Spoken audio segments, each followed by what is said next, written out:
Hey guys! Okay, hold up. Let me go over to. Okay, so everything should be good.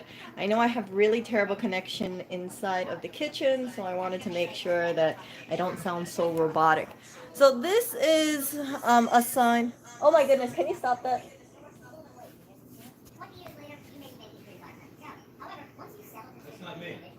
Yeah. Okay, that was me. I thought you were watching my stream. I had it on my MacBook.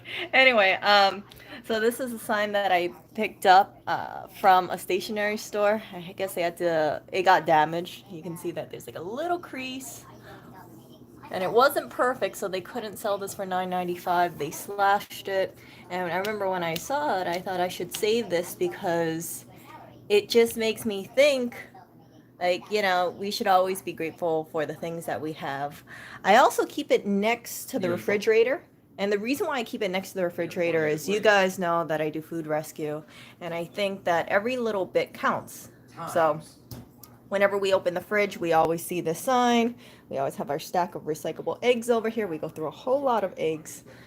And it's really nice to see. This is what I'm drying over here. I think I'm going to toss these. We still have a few no-see-ums over on here. Not very much, but I think the no-see-ums kind of killed my love for dried flowers or fresh flowers, at least for the time being. I found the sign. I thought it was kind of cute. And yeah, I am trying my hand at organization. So this is going to be a little impromptu kitchen tour as well. It's not perfect. I have to take out the recycle bin, but this is a little reality. So this is the influencer over here. Wave hi. Wave. Can someone call the store and tell Eric Oh, to whatever. answer the phone? 347-552-2258. Hey. Yell at Eric to answer the phone. Okay. Anyway, so this is our little makeshift food area-ish. Oh my goodness, the stream is so choppy. So I have my vegetables over there. I have my egg cartons because we always go through eggs, rice, beer. The beer was only really useful for the no-see-ums. That's about it. This thing is what I was using to hang the plants originally. I had to change it since we're now closing the curtains. At night, my coffee, my tea is over there. What is that? That is hojicha.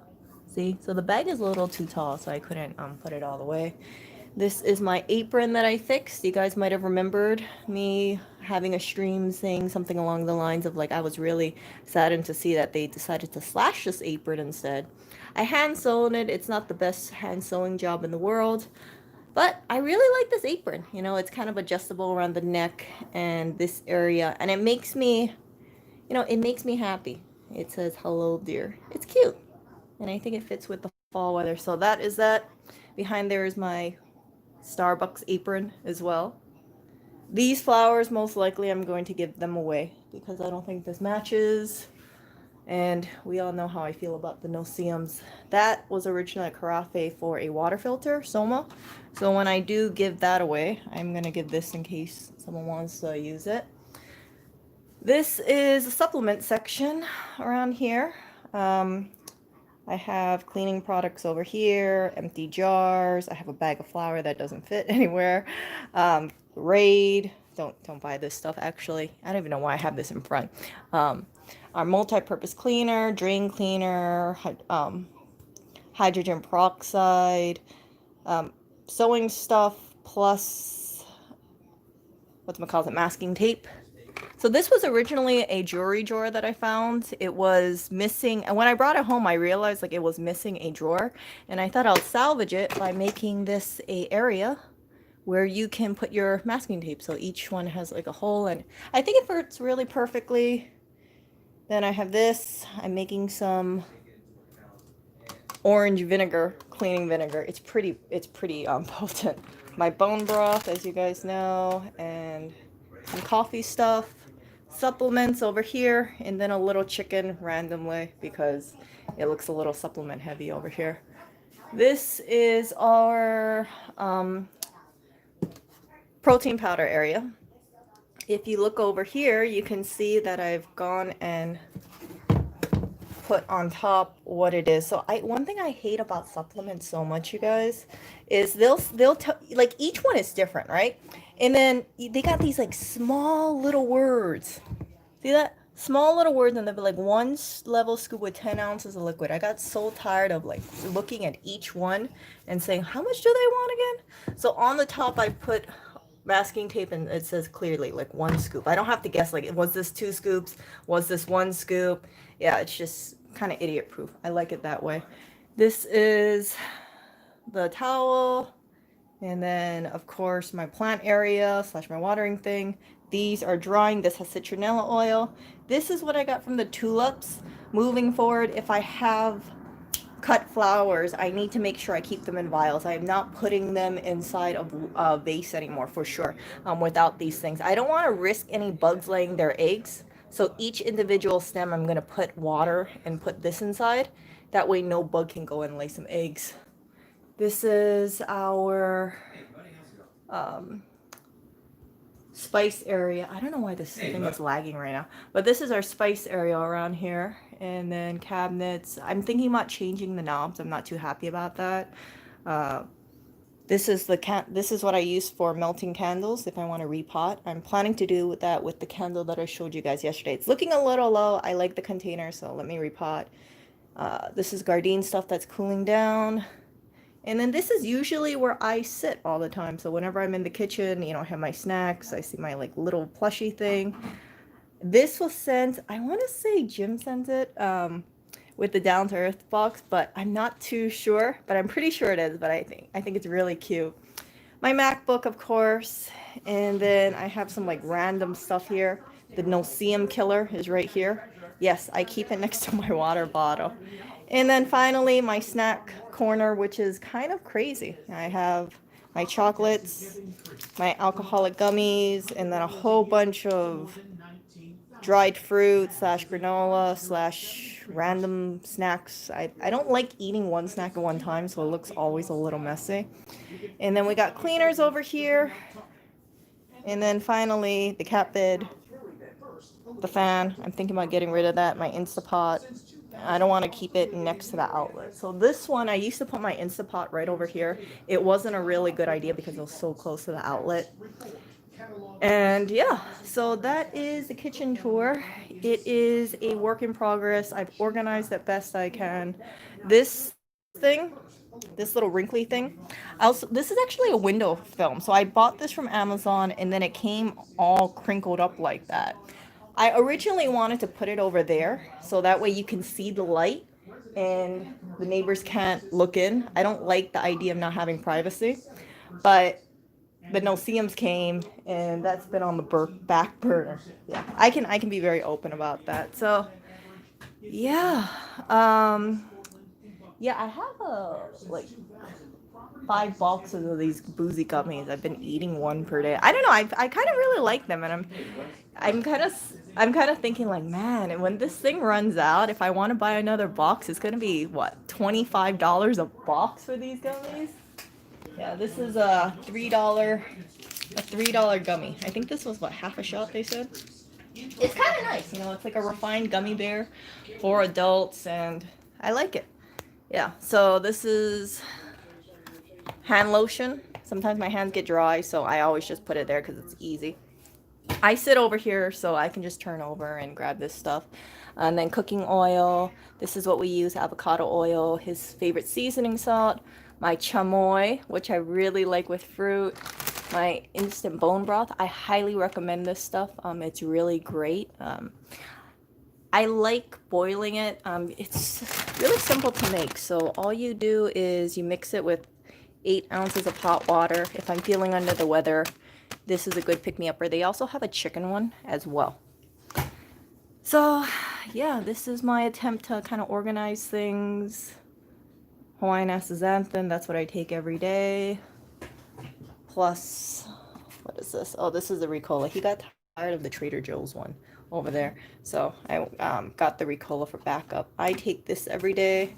And I take this Hawaiian spirulina. Do you see a theme here? Hawaiian and Hawaiian. Yep. And this I've kind of laid back on. I don't know. Oh, for sure, 100%. I take 4 of these a day. These are supposed to get rid of the no-see-ums or prevent them from biting you. I don't know if it helps, but I'm seeing less no-see-ums. I've been covered up, you guys can see, like I've been covered up head to toe with leggings and whatnot, and a no-see-um bit my hand today. Do you see where it bit me? It bit me right on the palm. Absolutely sucks. I don't like these no-see-ums at all, but this is basically the kitchen area. I know it looks kind of crowded. I wish that we had some storage shelves over here. You can see that I try to organize it best I could.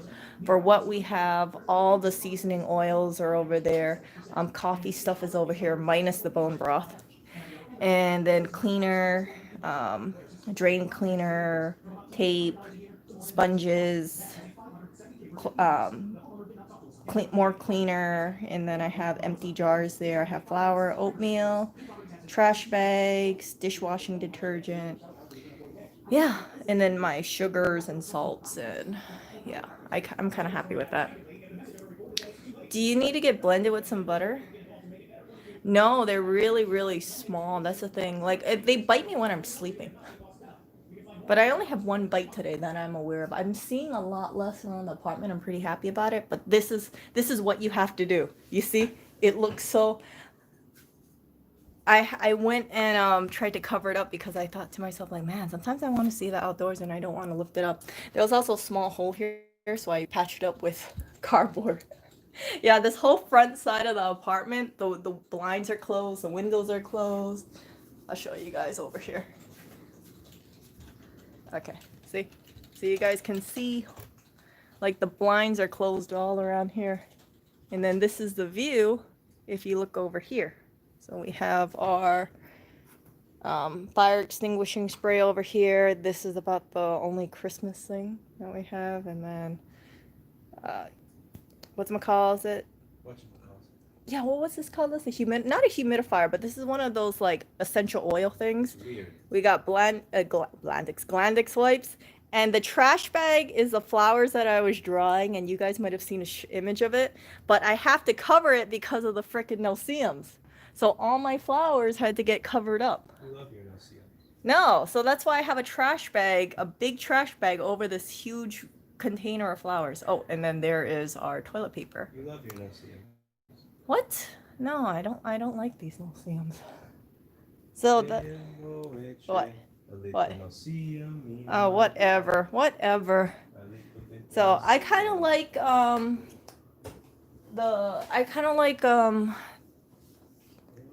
the kitchen in the sense of the layout, but I don't like that we don't have drawers over here. I mean, it goes both ways, right? It's really easy to access stuff.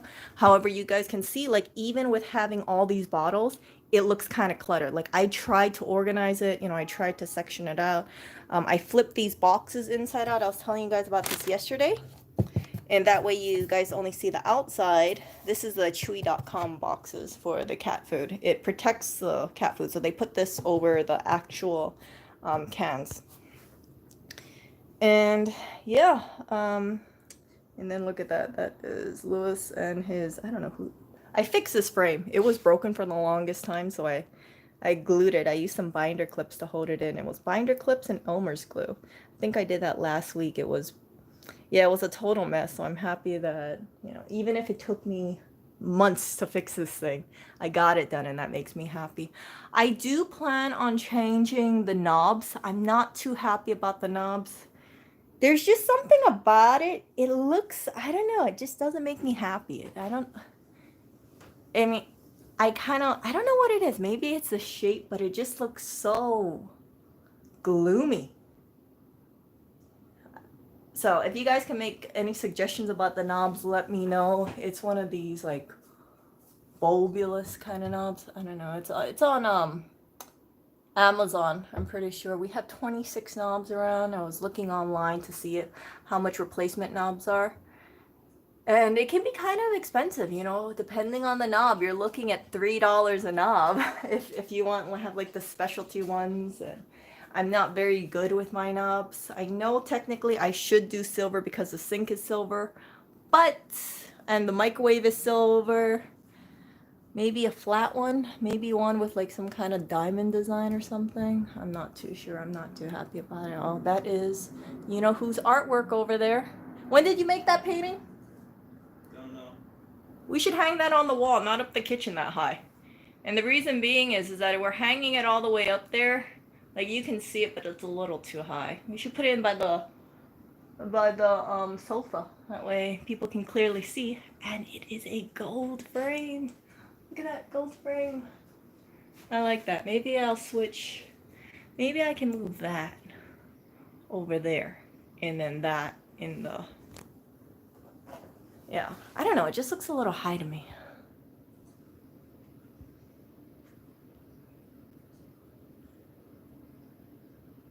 Yeah, so that is the kitchen area, and here is my more snacks over here. To be honest with you, I probably should go through this or donate this soon because it's been sitting here for a little bit. I've been trying to watch my sugar intake slightly, and my cords over here. I've shared this with you guys before. This was a makeup thing, I think. So this is Apple. I don't really know the name of my cords very well, I'm gonna be honest with you. But I just look at the end and I know which one it is. Like that one goes for an iPhone, and then this one goes for another phone. Yeah. So that I don't want to paint the knobs because in the event that we move, I'm going to put back the old knobs. But yeah, I just like, I'm not very good with knobs of all things. I thought it was going to be super simple, but it's not, because Tell me more. I think having a knob is, if you have a knob and it looks good standalone, it might not look good if you have clusters of them. Because right now if I replace the knobs, I'm gonna need 26 of the same knob. It might be a little overwhelming depending on what knob it is. So this is I know this is gonna sound really crazy, but this feels like a pretty an investment that I have to think very carefully about. You don't want to spend like $70 on knobs and then realize you hate all the knobs. Yeah, like I don't like these knobs. I think I should get a flat one, like a circle, but it's flat rather than like this. Because this is kind of roundish. Like if I had a flat front and then maybe some kind of like pattern inside. Or, yeah, maybe a flat front would look good. Like it look a little bit more modern. There's just something about these knobs that look kind of off. I don't know, but I'm not a fan of them. And then this is a lamp, in case you're wondering why the lamp is over here. This is a lamp from that Lewis's mom originally had. There, unfortunately, is cat hair here. Here is my Peugeot peppermill. I use it every single day. My salt, Himalayan sea salt. And then I also have jars of orange vinegar over here. So this is just orange peel put in with white vinegar. I have had this for like about 3 months. And it's very strong at cleaning, let me put it that way. Yeah, see, I was thinking about that too, going with gold or copper, but my problem is that I'm afraid it's gonna clash with this microwave, right? Because the microwave is silver. And then the sink is silver too. So if I have silver and gold, it might cause a little bit of chaos.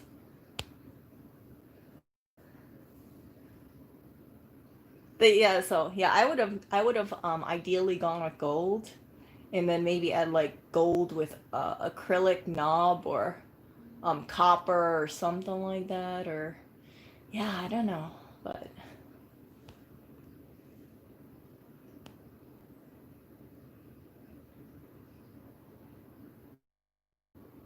yeah. So I've been so my little sign here.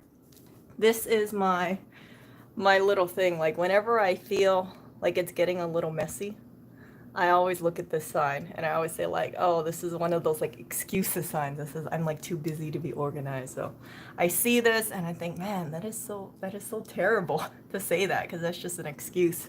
And then I start organizing things. This was, a while coming. This was not very quickly. These boxes, I have all my snack bars over here. It's really easy to grab. My Kit Kats, my chocolates, my graham crackers, my fake Ritz crackers. I don't really recommend them, the Amazon brand. If you look at this, I have the outside is blank, but then it's actually a Starbucks. So I found this at Starbucks. I found a whole bunch of them, and I remember thinking to myself like, oh, I can use this. And I need to put some cardboard under here because it's wobbly. This table was here before me, and it was picked off the sidewalk, and you can see how they have these like little cuts and things like that. Even though I wiped it, it has all these little things. I don't know what it is. And it's strange because if I put something wet here, it has this white circle. I don't know if you guys can see it, but it turns into a bright white circle. I can't figure it out. Andrea, I bought face mask from her, and then she sent me this. I think it's so beautiful. You guys should check out her Etsy shop. Isn't that so pretty? It's so calming. So this is the postcards. I found the frame. Someone had it like two blocks away from where we live, and then I just used some Amazon packaging paper. That's why it looks so wrinkled. And then I stuck that on top. I just taped it up. So I like it a lot, and I don't think I'm gonna change that. My 2 cotton flowers that I picked up earlier, and yeah, a kombucha bottle that was picked up from my Buy Nothing group. I put the logo that way. My no-see-um trap is over there, and then my pine cones. Oh, so yeah, tin is silver in color. I don't know what I should do, but having a flat front, I think, is the way to go. Like a flat, kind of like a quarter. You know what I'm saying? No, I'm not put a quarter on top, but you know, like how it's a flat front. Yeah, strange.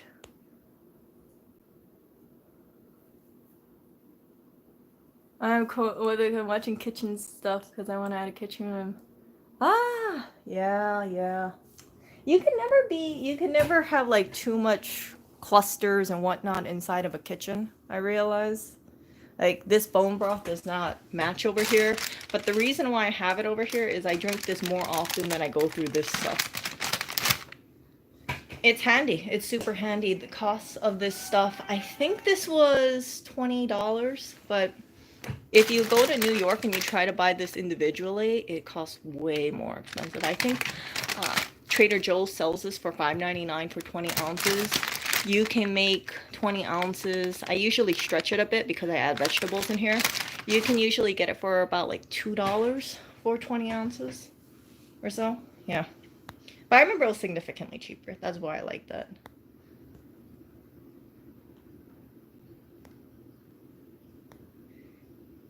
It doesn't have to be make the sink bigger.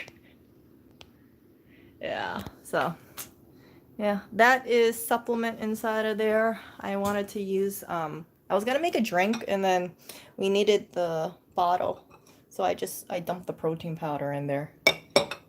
Yeah, I thought to myself like, man, this is like $2, so next time I work out, which is most likely gonna be tomorrow, I'll just add that in my drink.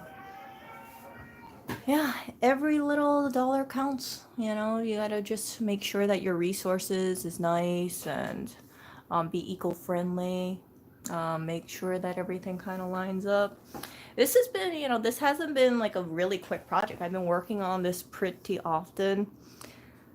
And it's easy for this place to get cluttered. Very easy, especially with the rate we go through eggs. Yesterday was recycling day. There was just so much recyclables out there. I didn't want to throw more stuff in there. And then I have all my onions over there, my ginger, my squash. Yeah, you can kind of see how I organize things a little nicely. Or I tried to.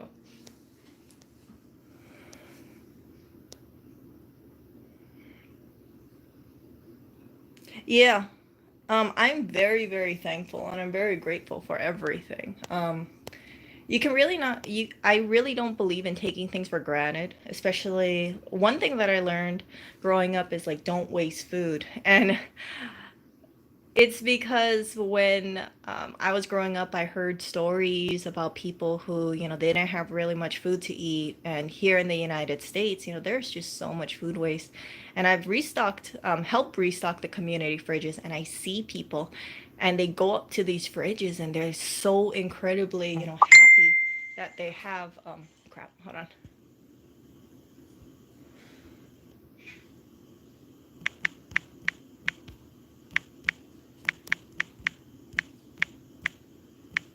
Hey everybody, how's it going? Whoops. So this is a video.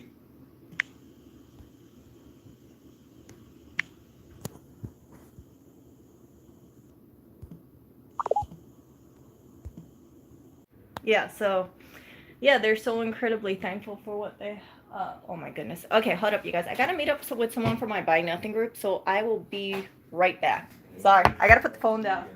Huh? I have the phone streaming, by the way. I gotta get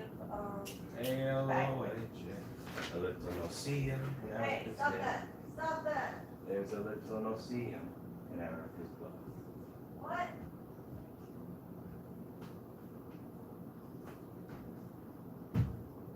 Hey, the no-seums are less though. The only downside is we have all the windows covered. Erica's gone. I can take over her stream. No, don't take over my stream. Hey everybody, how's it going? No. So today we're going to be taking over Erica's stream. No.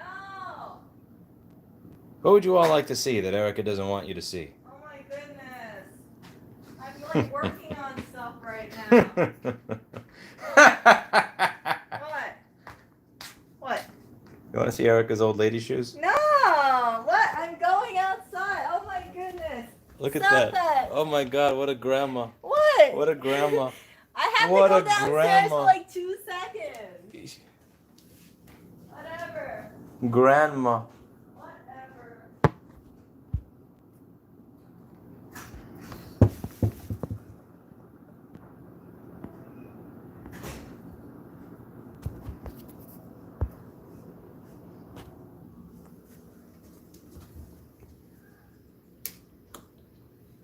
This is my kitty.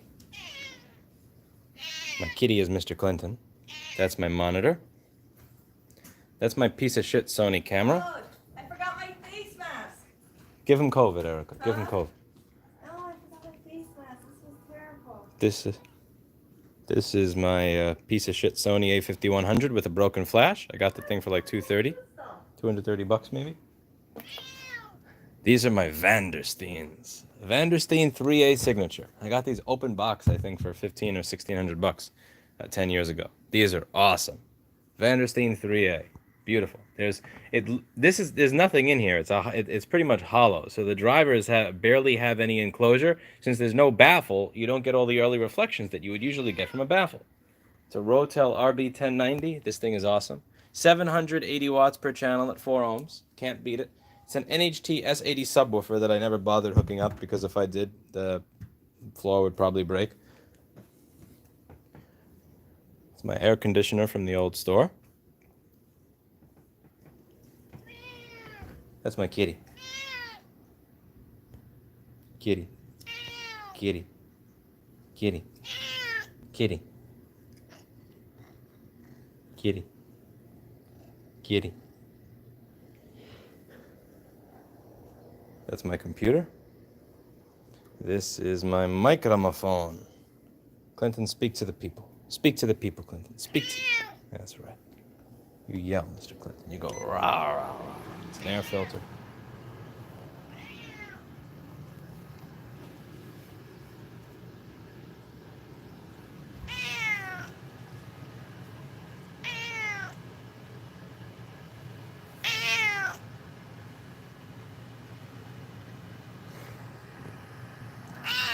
He's a fucking mad little boy.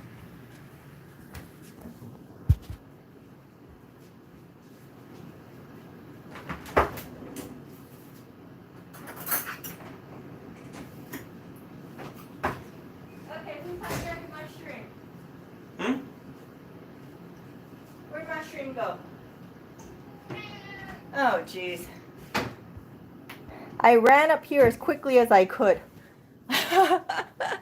Okay, so yeah.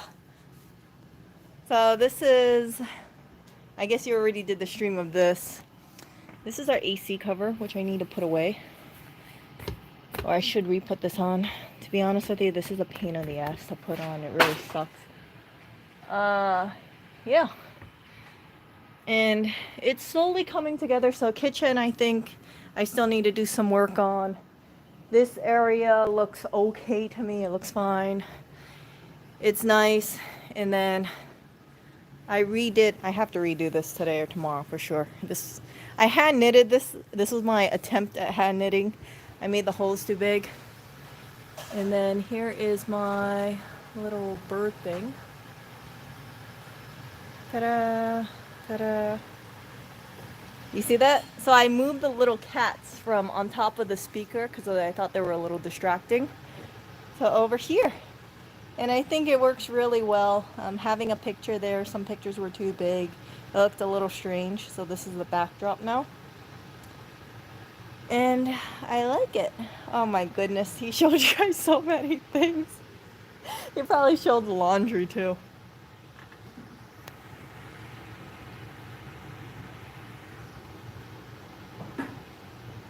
Yeah, Guardian the bed channel.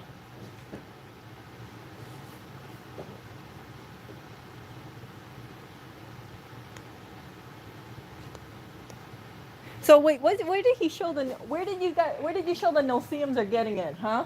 Oh, they saw the air conditioner. Oh, the air conditioner. Oh, frick. You know, I did a really good job in my opinion. I tried as best as I could to cover it up. Your bites. Huh? Your bites disagree with you. No, I only have one bite, but I mean, like, I'm working against 1 millimeter things. And then I can't open it up, but if you look at that, you see that top window thing? I kid you not, there was ½ an inch gap between the two windows. Crazy. So I had to put tape and weather stripping up there. I don't know how these windows, they expect it to keep anything out. Like, what's the purpose of the window if the gap between the front window and the back window, you know, because it's a slidey window, right, is ½ an inch. So all these windows have some sort of gap in there. It's not because we adjusted it in wrong. It's just that these windows sucks and the screen sucks as well. Oh my goodness. So I don't really check into this. A cat puked in here. Oh my goodness. This is why I don't like having curtains up, because if the cat pukes here and I don't check behind the curtain, yeah, that's not good. That was Oreo. Huh? That was Oreo. It had black fur. I'm pretty sure it was Barry or Clinton. Oreo has black fur. Oreo doesn't. Oreo, look at that puke. Do you think that really looks like Oreo? That has way too much cat hair. Look at it. Look in that window. I gotta clean it up later. I didn't want to show it on stream, huh? I don't see it. Oh well, yeah. Look behind the curtain. That's too much. That's too much. Do you want me to do it? I guess so. Clinton. What is it? He's mad that you're talking about I know. Hello. I know. So, this is slowly but surely coming together. I like it a lot. Ongoing project. I feel like once you tackle the hard stuff, from there it gets a little easier. You know, there's not really much I can change here because, well, what is there to really move? Let's see, 3 candles, 2 fixtures, and 5 pine cones. That's it on the mantle, and then 1 plant and 1 bottle, and then 1 UV lamp. That's about it. Yeah, so I used masking tape and I used duct tape. And then if you look over there, you can see our laundry sign there. And then I'm not going to show the laundry. What? Spray it. But you can kind of figure like how the rest of the apartment looks. Actually, you know, hell with it. See? So you can see how things look like. It's just like a whole freaking long line of stuff. And there's no way of changing it, you know, at all. It's just... Huh? Oh, okay. Can you please be a little bit more mature and not always want to take a poop on these things? Yeah, so his thing is, he has this weird thing where if he kills a no-see-um, he wants to take a poop on the no-see-um. It's very, very strange. I don't get it. You know, for me, I tell him if you spray it, you should smash it and then put it in the trash. Or, you know, if you put it in the trash or flush it down the toilet. And yeah. I would not announce very loudly, and he's done this many, many times, that he's going to take a poop on the no-see-um. It's very, very strange. I don't get it. So, yeah, I think it's a dominance thing. He wants to show that he is better than the no-see-um, so he has the urge to probably declare that he is going to poop on the no-see-um. and be literally have his waist be on top of the ceiling. It's very strange. Very, very strange. Very, very strange. So anyway, so hello. And then this is my sign over there, happiness blooms from within. I moved these signs around. And yeah, everything that I find, everything that we have, I'm really, really thankful for it. I think it's very important to have something that's grounding, because sometimes I think we get... What is this? Are you thankful, Clinton? You are?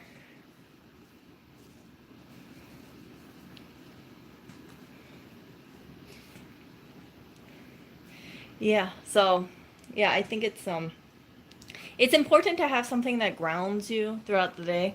Sometimes, especially in this time, like things can be difficult for what's going on in the world.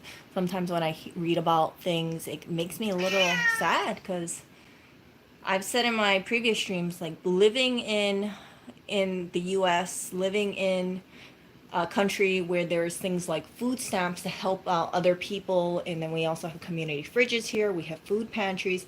There's a safety net for people, at least for now. And there are people out there in the world who are hungry and they don't have access to these kind of resources. So it's just like the little things. I don't like to just forget about it or overlook that kind of thing. It's very, very, I think we're very, very lucky to live where we live. And we are not in a place where there's like a heavy drought, or there's famine, or there's, violence going on heavily. Some places they have severe food shortages. And I forgot what country it was, but there was this, I want to say Venezuela, but I might be remembering it wrong. The price of the currency inflated up so much that people were using stacks of cash trying to buy food. And because the power is really shoddy, a good chunk of people, they were buying rotten meat. And the reason why it was rotten is because when the power goes out, food spoils, right? And since they have no other choices, they had to eat that kind of stuff. We do not have to do that. We are fortunate enough that we have things like constant electricity. Like, yeah, the Wi-Fi sucks, but that's a really small issue. And there are so many things that is going around the world that I think sometimes people take for granted, for the things that we do have. Yeah.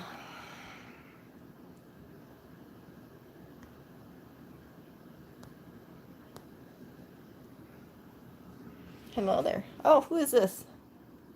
Yeah. Do you know why these cats are here, actually? I think I know why. So, I sit on this chair mostly. And let me pull this back. I sit on this chair mostly. And then we have something over here. You see this? You're going to see how fast Oreo can run. You see? You see Barry? Look at her eyes.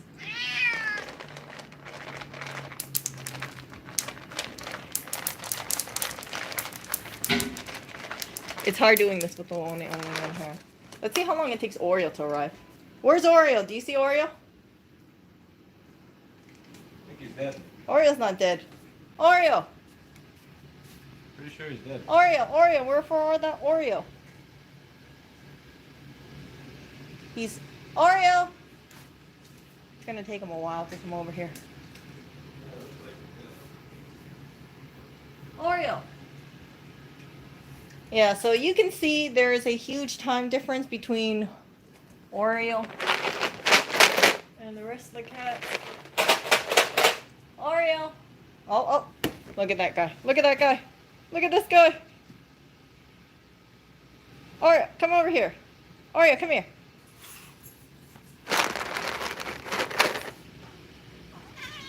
Oh, look at that guy. Oh, Oreo, my handsome man. What?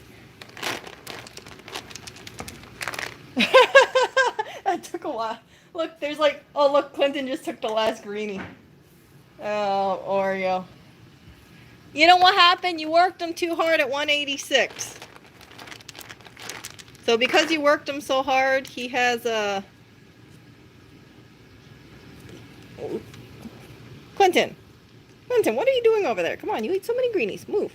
Move. Do you see him? I bet you he's going to take this greenie.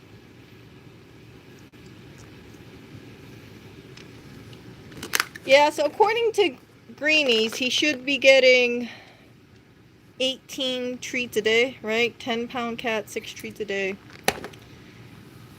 I don't know. It's supposed to be good for his teeth. But this guy is a complete crybaby. I think he's fat enough. He cries to me in the morning for food. He is the only cat who constantly cries. He wants so many. He always wants. Look at this cat. I knew he was gonna eat that greenie. Look at that. He just took both greenies from Oreo. Oreo even eats slow. Do you see him? Okay. Oreo.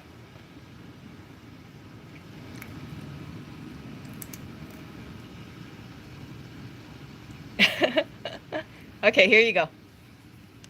He needs extra care.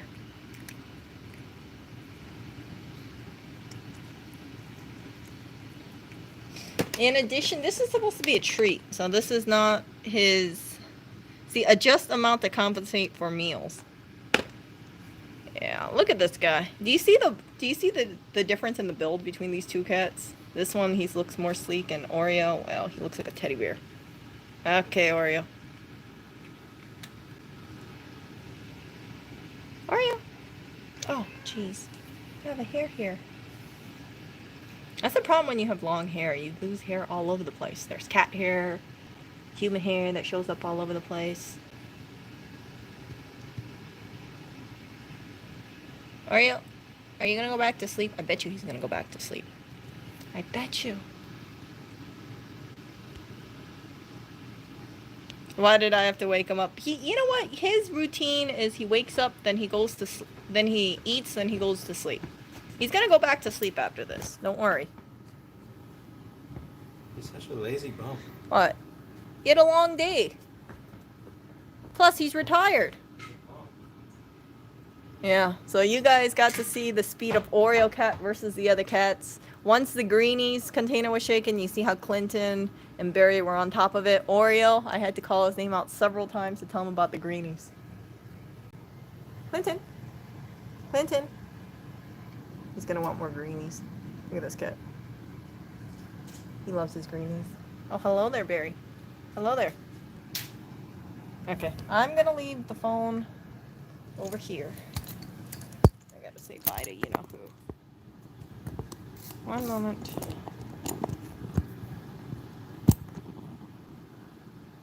you later, Erica. Wait, hold on. I gotta go, Erica. Wait, I'm adjusting this thing. Hold up, hold up, hold up. I can't hold on, Erica. I gotta go. See you later. Hold on. Okay. See ya. Is it gonna rain today? It already is. Oh, yeah? Oh, do you have your face mask over there? It's in my pocket. Okay. See ya.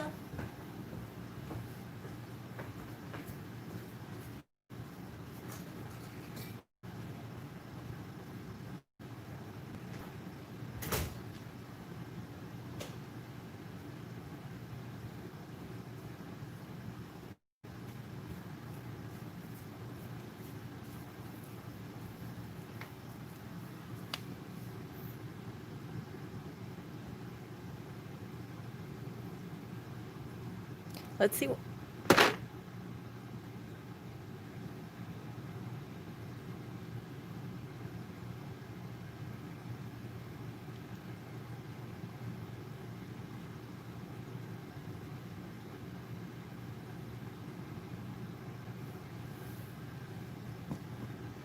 Look at the lookout here.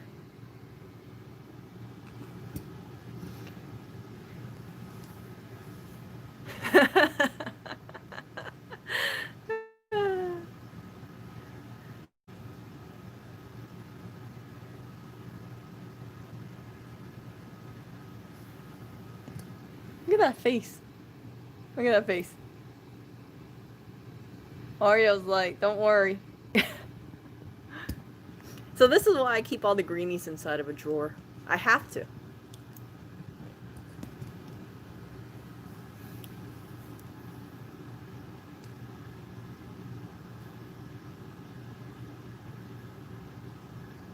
Nope, he's not gonna do anything.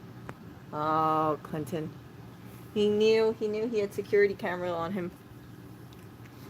If we're not home, he will rip into this bag. So part of me wants to greenies with bait. I know. I like how Oreo's so innocent. Oreo's like, I'm not gonna, do anything. Not me. Nope. I think he wanted Clinton to do all the work, and then afterwards. Oh. Hey. Hey, What's up? how are you? Not much. Why? How can I help? No. What did you forget? Okay. What is it, Clinton? The weather app said it was 70 degrees. Eh? It's not 70 degrees.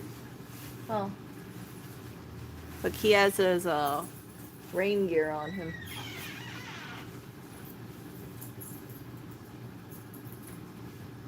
No, he actually can rip this stuff up. So if you guys, he knows how to destroy like cat food bags. He'll just use his claws and start clawing at things. Okay, I see you.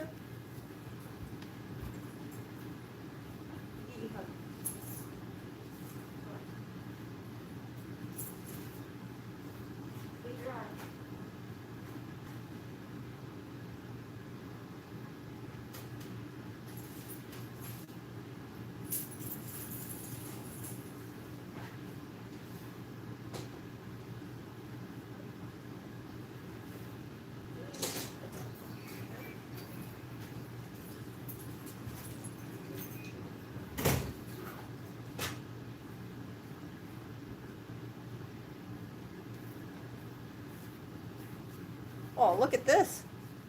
Look, a new thief has appeared.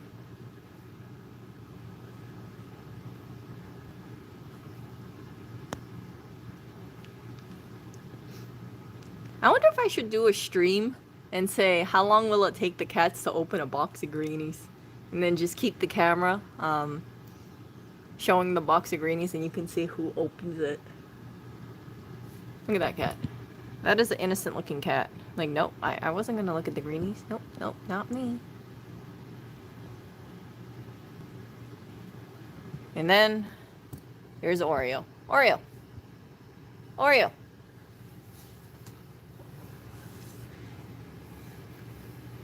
He expended too much energy running after those greenies. The life of Oreo cat. You see, we have Oreo on the ground lying down. We have Barry seated up. And then you got Clinton, who unfortunately is taking Oreo's bed. But this one, yeah, he's tired. Oreo. Oreo.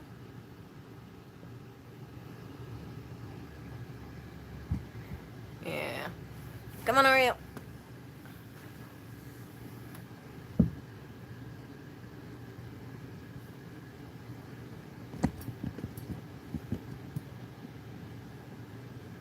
Let's see. Can I roll you? Oh. Look at that tummy.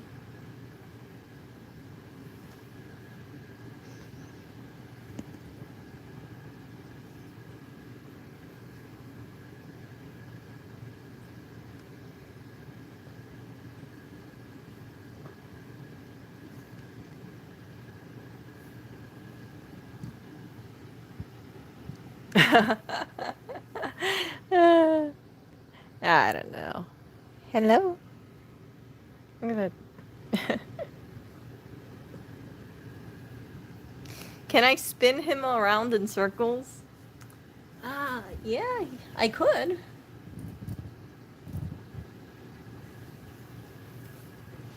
Okay, Oreo. Can I spin you?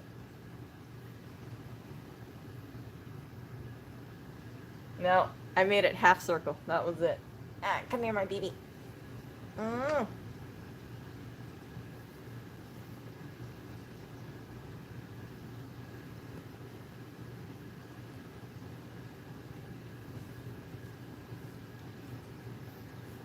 Yep.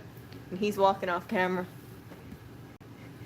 He needs a Roomba. We actually do have a Roomba around the apartment, but it's not working. I kind of want to have it work.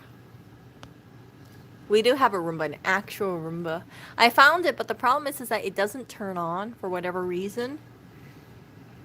And part of me thinks like maybe it's a battery issue, but I'm not too sure. Yeah, give him a spin. Oh, he is not. Oh, it isn't gonna move. Yeah. Oreo. Oreo, come here. Oreo, come on. Or Oreo, come over here. Oreo. Oreo. Or. What? Oh, hello there. I didn't ask for you. But okay. Okay, Barry. Okay. How about this? I will reward you.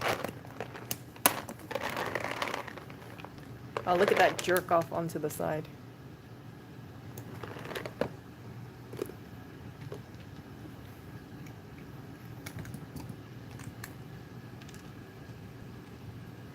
And then here's Oreo.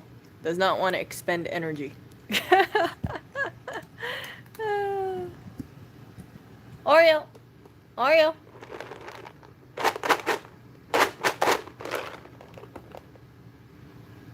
Oreo, can you come over here, please? Okay, he doesn't want to come over here. So you can see the activity level between Clinton and Blackberry versus Oreo. The big size difference. Oh, hello. Okay, Oreo finally comes over here. Oreo, that took a while for you to get a greenie. Yeah, okay. One for you.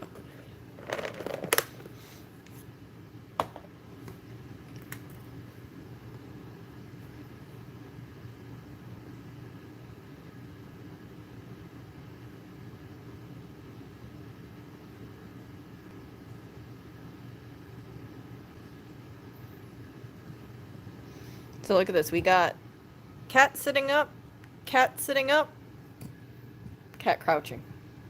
This is soon going to be cat lying down.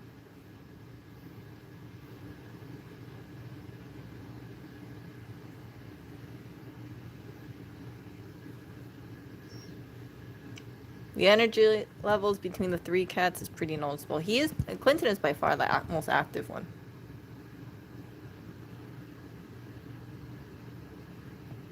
Come here, handsome.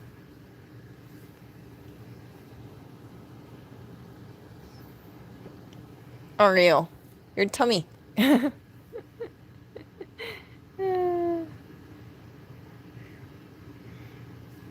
Okay, okay, yep, send him straight. Yeah, he looks like a very well-fed cat. I don't know if it's just me, but I think Oreo looks very well-fed in the front. Like, when I look at him, I'm like, geez, Oreo. Maybe black is, maybe if he was an all-black cat, he would be looking a little bit more slim, but he's not.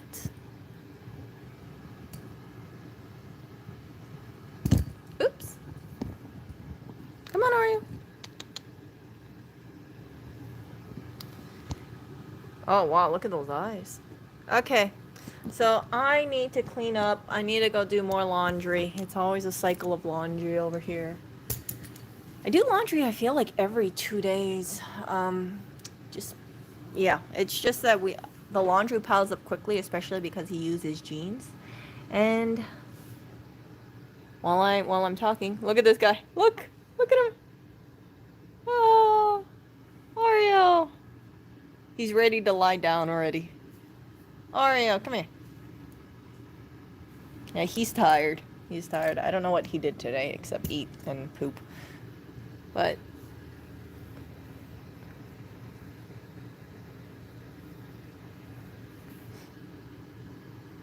Oreo. Let me see. Can I push you over? Oh, look at that. Oh, he has fallen. He has fallen on the ground.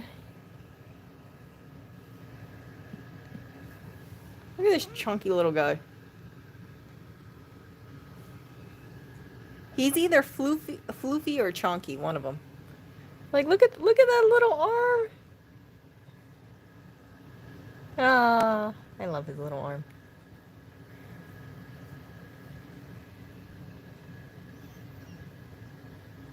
Look at this arm versus like another cat's arm. Ah.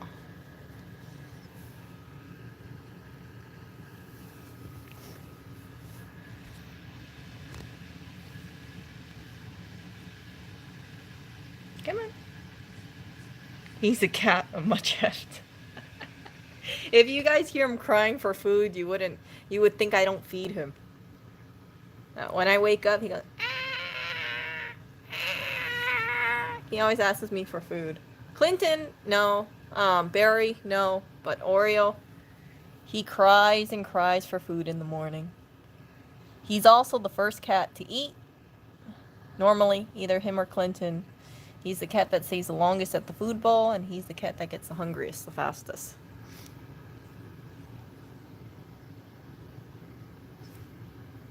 Oh, what was that? Uh-oh, I think Oreo's gonna keep his distance. Aww. Come on, Oreo. Come on, my handsome.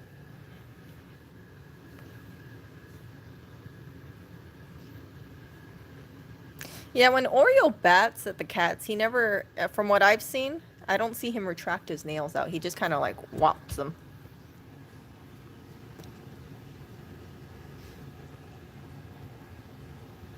Yeah, I think Oreo's gonna go back to sleep.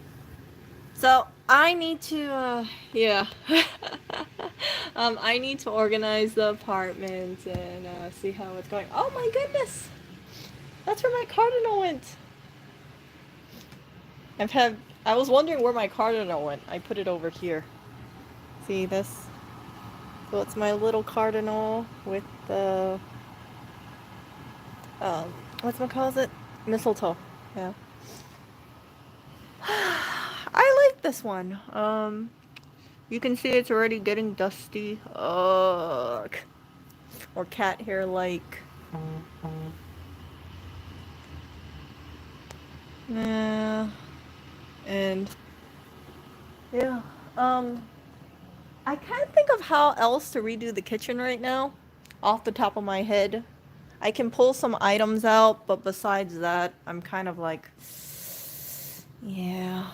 I wish we had more cabinets. I wish we had a little bit more storage space. I wish I had like a curtain to hide that stuff, but it is what it is. Let me know in the comment section, because I'm going to go back to organizing and doing laundry.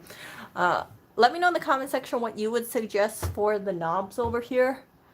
You guys already heard my thoughts. Flat front, because this is kind of bulb-like. See that? Have a flat. Did you hear that? Have a flat front and then maybe some kind of print. I think that might look nice. By the way, who is this? Clinton! Clinton! What? You knocked it over, Clinton. Look, it's not moving anymore. Jeez. You're a vicious creature. Vicious. I know. I heard the greenies container drop and I was like, wait, I gotta make sure I know. I have a feeling who that is. It's not Blackberry.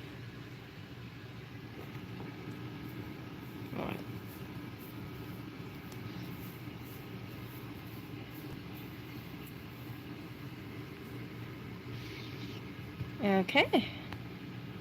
Yeah, so I will talk to you guys later. I shall see you. This was an extremely distracted stream.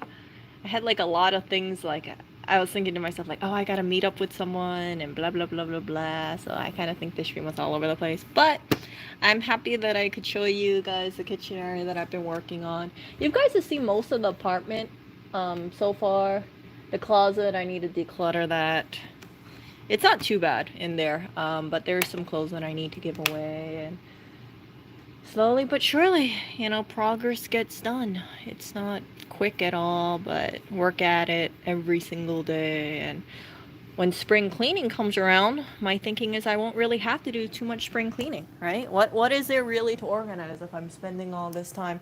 My I also want to do this. I think that if I spend about 10 minutes a day organizing certain areas or just trying to redo things, it'll come to a point where I don't really have to think about this stuff too much. I already have things the way I want them to be. This stuff, I have to put this up. But like I said, I've been kind of procrastinating on that. I was thinking like I wanted to hang it up, but I'm kind of on the fence because if I hang it up on the bottom, then I can't see outside unless I open the curtain all the way. And as you guys know, I'm blocking out the light anyway because of the no-see-ums. This thing kind of it doesn't allow people to see, but it doesn't block out the light. And that's what I'm doing right now. It's kind of gloomy in here. Kind of gloomy. All the curtains are closed, as you guys can imagine.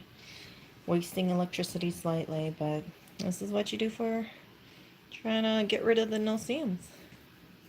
And he used to cry, or yell at me a lot. So he sits over here on this chair while I go on my computer. And then while I'm typing or something like that, I use my left hand to just kind of give him little head rubs and back scratches and things like that.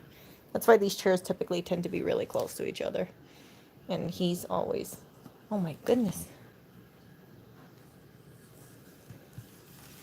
Okay, yeah, I gotta move that. This is, I don't even know why I have this here. So this has to be going somewhere inside of the closet. Actually, the computer section. That's my battery for my MacBook. I changed out the battery because for whatever reason, I felt like it was giving me issues. I don't know why. So I just removed it out. But now I realize like I really should reinstall that new battery because my battery keeps dying. And then there is Barry, who probably wants more greenies. I know. He's a good boy when he doesn't yell. When he yells, after a while, it can get a little annoying. Yeah, it's a MacBook battery. Because Cleo's battery is not the greatest.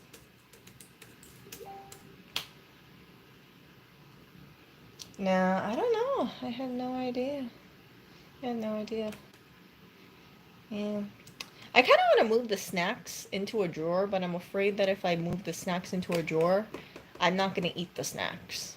Or worse, it's going to make a big mess. So I have this silver dish over here. So if there's any crumbs or something like that, I can easily just remove it out. And then visually, like I know all the snacks are there, rather than lying around the apartment. The open snacks. Come on. Yeah.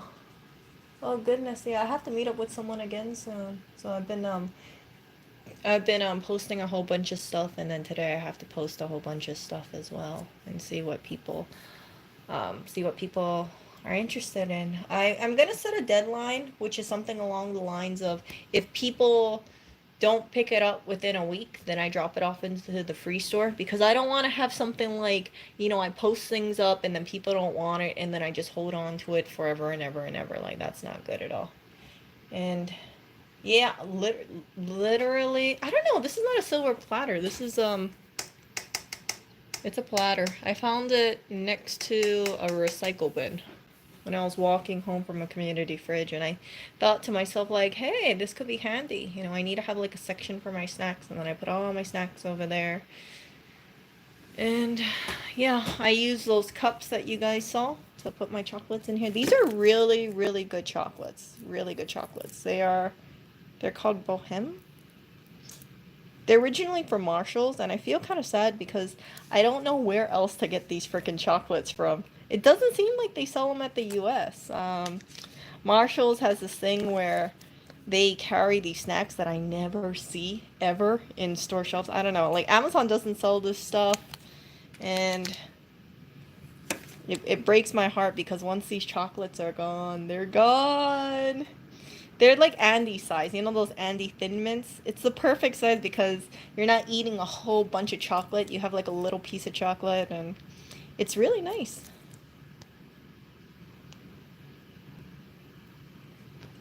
Yeah, I don't know. Like I'm making my way through these snacks. Like I'm eating this, and I'm still like I'm eating this, and I'm eating this, and I'm eating that, and it's just that I have a whole bunch of snacks right now.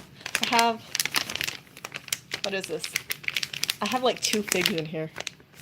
So once I get done with that, it's like I make some space for my snacks. But I have so many snacks. I need to have like a snack cabinet of sorts. Like I need to have a cart just full of snacks, but I'm afraid that if I open too many snacks at one time, then I'm going to end up wasting them because sometimes if you open things, they're not good forever, right? Yeah, we have a whole bunch of snacks. We have a lot of snacks, you guys. It's a crazy amount of snacks we have. Hello. But yeah, snacks makes my world go round. It makes me happy.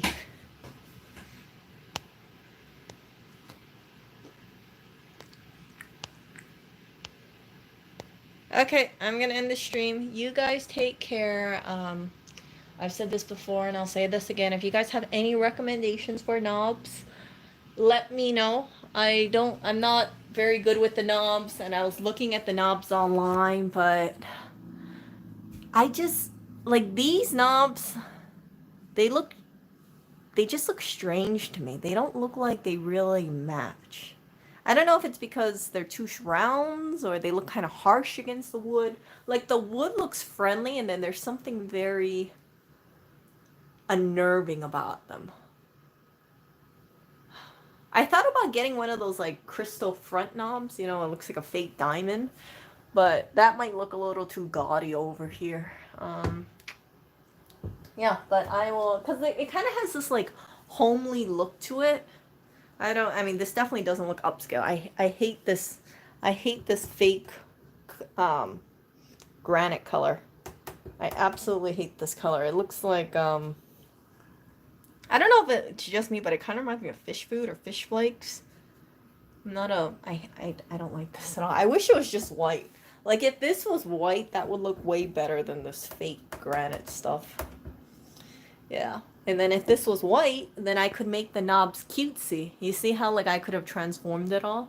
That's why I'm such a big fan of just having white walls, white cabinets. It provides a lot more flexibility compared to being kind of stuck with this color and yeah, and this color and then the backsplash.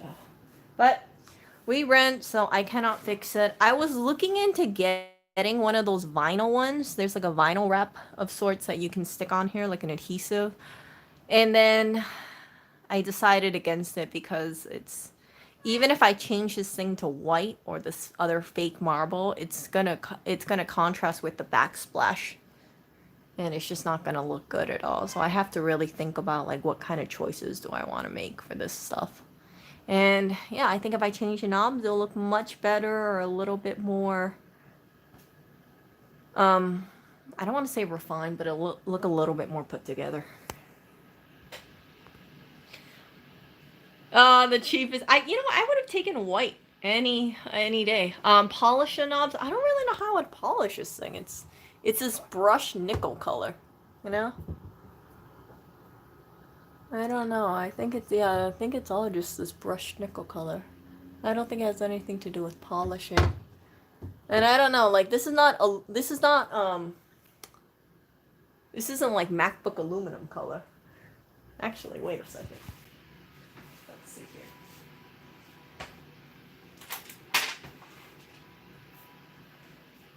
Let's see. Yeah, see, MacBook aluminum color is a little lighter. Oh, hey, there's a thought. What if I had aluminum knobs? Nah. I love aluminum. I love aluminum a lot. Our dish soap over there which looks kind of grungy looking. That is aluminum. I love it a lot. It drains the water down. And I had so many instances where the dish soap thing just pulls up water, so this really, really works well. I love this dish soap. Yeah, they give you this little adhesive and then it just kind of drains downwards. The only downside is that it looks a little, after a while, it looks like little pieces. And then normally I usually just put them inside of here and then I use that as soapy water if I want to wash dishes or something like that. Yeah. Find knobs that look like Mac waiting signs. Oh, now I'm gonna look into it. Now I'm gonna look into like having an aluminum knob of sorts. Like not this, but like a flat face aluminum one. That would be kind of cute. You know what will trigger him if I put a little apple sign on each one? I'm just joking. I mean, like, for me, I wouldn't mind. I'd be like, hey, look, it's the Apple logo. Whenever you want to grab a cup of water or something like that, just remember that Apple helps lead the way or something like that. Apple has a new they have 2 new MacBooks I believe out. I've shared it with you guys. I'm getting the ads on the YouTube videos, and one of them's in my community page. Strange the timing. Cleo's getting a little up there in age. I was thinking about getting a newer MacBook, and now I'm getting hit with these MacBook ads with this like M1 chip or M3 chip. I forgot which one it was, but yeah.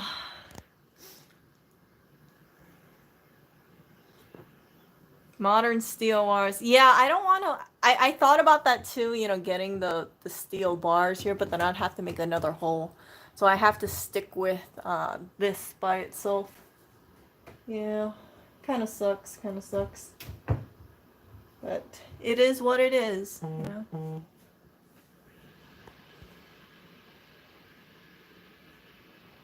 Yeah. I'll try to figure it out. Who knows? So I will talk to you guys later. I could do steel, just don't put in the second screw. Yeah. I don't know. It's hard to say because I also have to think about the whole lineup, right? Like this is the whole line of knobs. So if I don't pick the oh, wait a second. I didn't realize that. Do you guys see it? I never realized that we had a flat one right there. Oh my goodness. Yeah, I know the egg powder still is there. It's terrible. That's not bad actually, but I don't know. I feel like it's a little too shiny. Yeah, it's a little too shiny. I need to clean. I never realized that was a different knob, and I've been here for so long. That makes sense because I remember I was seeing online they said that a lot of these knob sets come in sets of 25, and I remember thinking distinctively to myself, "Crap, I'm gonna be short one knob," and they were short one knob too, so they just put this plastic knob here. That is not bad actually. Having a flat knob like this is not bad. It's a little big. But it's not it's not bad. It is not bad. I don't like how it looks like though. Like it's a little too reflective. You guys see it? Maybe it's just me. Yeah.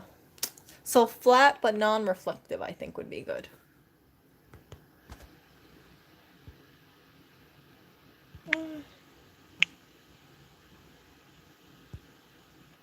Yeah. Yeah, no, it's because I spend so much time in the kitchen that I don't want to like this is basically my area that I'm always on the computer. I don't want to be in a place where it's like I see these freaking knobs and then they just like irk me. Life is too short to have these things that aren't aesthetically pleasing to one's eye in there. There's small changes you can do. The knobs is some small change. Maybe I can go on Amazon and I'll find like some knobs for $30, maybe for a set of 25. Maybe we will see. Um, Old bronze school cover. If Joseph, if I had a bronze or copper knob, would it match the microwave though? See, because that's my concern. Like I don't want the copper to be clashing in with the silver. And then see, even the stove is silver too. Oh my goodness.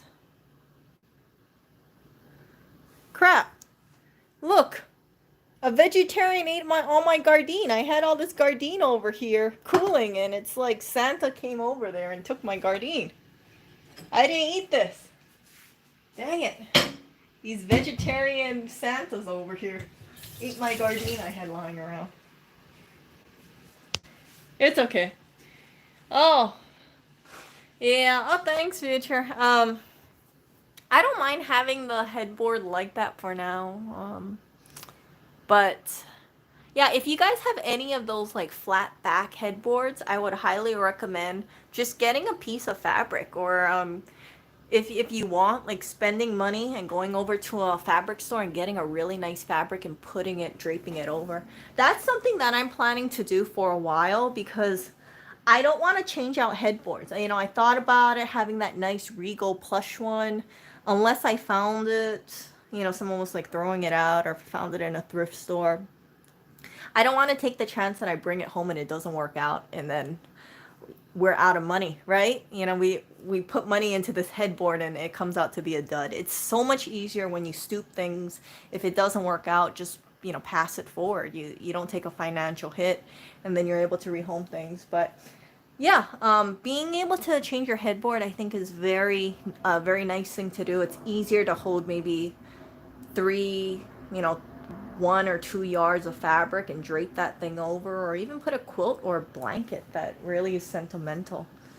You can always change it up, and you don't have to worry about, hey, the I moved and then the headboard doesn't match. So most likely, if we do move, we will bring the headboard with us. We will have other fabrics, so drape over it. Right now I just have my Rila Kuma thing. I just have the quilt on it. It hasn't changed at all.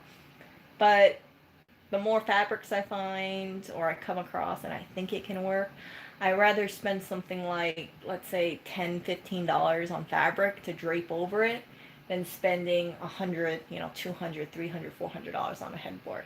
And then maybe I don't like it because of the quality. A lot of the headboards that I'm seeing lately online, I kind of think like it looks kind of cheapy. I don't like fake leather. I don't like a lot of fake leather, pleather kind of stuff. It's, first of all, after a while, it peels. So I understand that some people would say, oh, you know, think about the environment, and that way you don't hurt any animals if you have, compared to real leather. Real leather lasts a lot longer. I believe that if you do have pieces that you really like, do not. My personal thought is, do not buy the cheapy like leather stuff. You know, the fake leather computer chairs, you see that thing peeling. The fake leather couches, you see that thing peeling.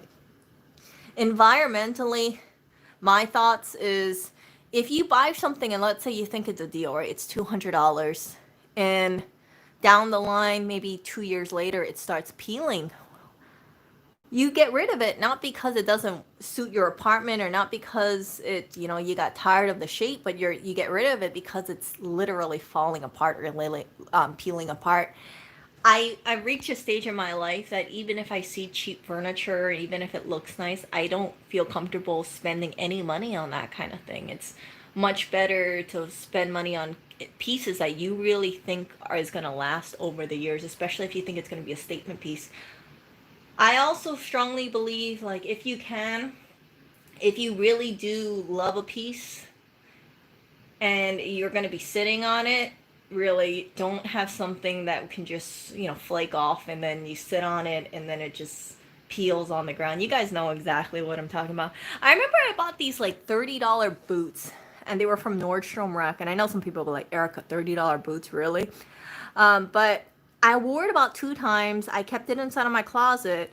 3 years later, I thought, hey, let me check on those boots, and they were a unglued mess. So the fake leather bubbled up, and I had to throw it away because the glue backing was detaching from the material that was used. Oh, complete waste. Structurally, the material was absolute crap. So even though I barely wore it, I don't think I wore those boots 3 times. I had to throw it away because of that.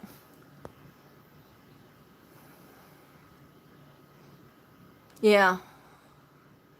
Yeah. So yeah, I really do believe in buying things secondhand. I don't have a leather wallet here, but I do have leather pieces. Lewis says, you know, it's a vegetarian, so for him, he doesn't like, he doesn't believe in wearing leather. He does wear leather shoes right now because, well, I had to get him for I had to get it to, for him for motorcycle classes, and I my stance is like, if you like something, you think you're gonna use it for a while, don't cheap out on stuff. Think about the widespread environmental impact on things. Let me show you guys this. So this is probably the most controversial piece in my closet, and I'm gonna share it with you guys because I want to tell you why I got this, and maybe I should do a separate stream about this. So this is, so when I was in high school, I always was kind of interested in having like the perfect, hold on.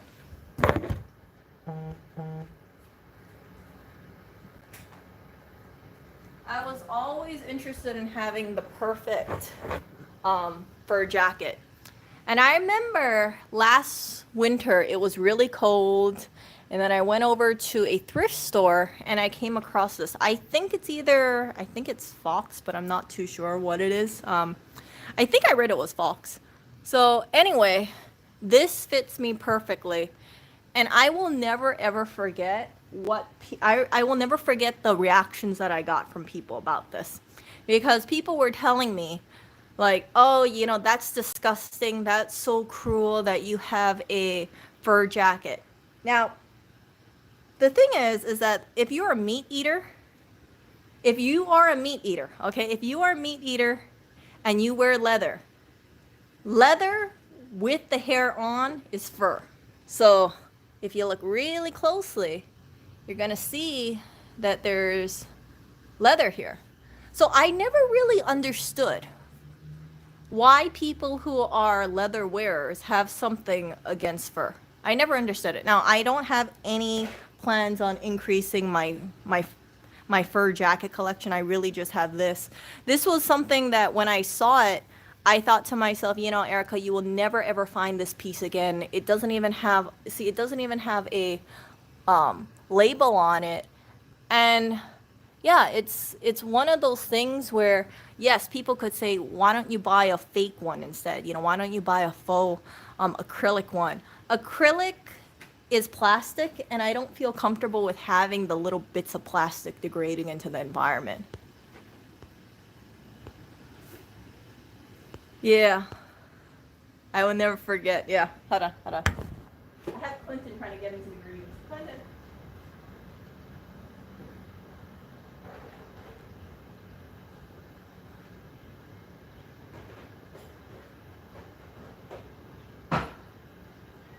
So yeah, this jacket is not pristine. You can tell that there is a small tear over here. There is a tear somewhere around here. I think it's in the back or something, but it's very fragile. But one thing, it's very comforting. It's very comforting. I know people who are anti-fur is gonna say, how dare you, kind of thing, but it's the weight of it is very soothing. It's like having a weighted blanket, and it just kind of gives you a hug. Out of all my jackets that I have, I can tell you that this is it has the most calming weight to it. So that is why I think that people like having fur jackets. I don't wear this. I've only worn this a few times, but I don't I don't take pleasure in having like this seen as a status symbol. I think it looks cool. I like how it feels on me. It definitely keeps me warm. And I don't think it's right to assume or to belittle someone based on choices that historically, right, people used to wear fur coats. Before we had acrylic, before we had, plastic, synthetic, man-made materials, people used to wear fur coats and people used to take care of them for a long time. It saddens me when I go into a thrift store and then you see these beautiful coats. Now, these are things that don't fit my style for sure, but people are repulsed by them. They see these pieces from that might be like 20, 30, 40 years old, and they don't want to touch it. They're worried about what people will think of them. They think like, oh no, I instead of buying this, I need to go buy like the faux fur alternative. Now there's a problem with that thinking. If you buy the faux fur alternative and it looks really real, right? you're conjuring up the whole idea of just wear a like go get a fur coat or go get a really good full fur coat. A lot of full fur coats, the really nice ones are a couple $100 from what I've seen. There's designers who make full fur coats. You're looking about 340 $400 or upwards. This coat itself, this one was $60. And this wasn't a consignment, so I have no problem, when I think about this, because I don't think I would have found this in a retail store for $60. I sometimes you see these kind of coats and they're more expensive, and then they're the faux stuff, and the faux stuff kind of mats after time. I don't like that. But I see this stuff, and you can see like you have some rips over here. I have a lot of appreciation for this stuff. You had people sewing together this stuff. Of course, animals were killed for their fur. I don't know if they ate the meat or not, but it's not something that I take for granted. It's not something that I use as to make people feel bad about themselves. I respect how much labor and what was put in to make this kind of stuff. And it's the same thing, like I think we need to just be more aware of what is the environmental impacts of some of the stuff that we carry. I do not feel comfortable buying a acrylic or synthetic faux fur coat because I know it's just going to be shedding like crazy. Plastic, we have so much plastic in the world.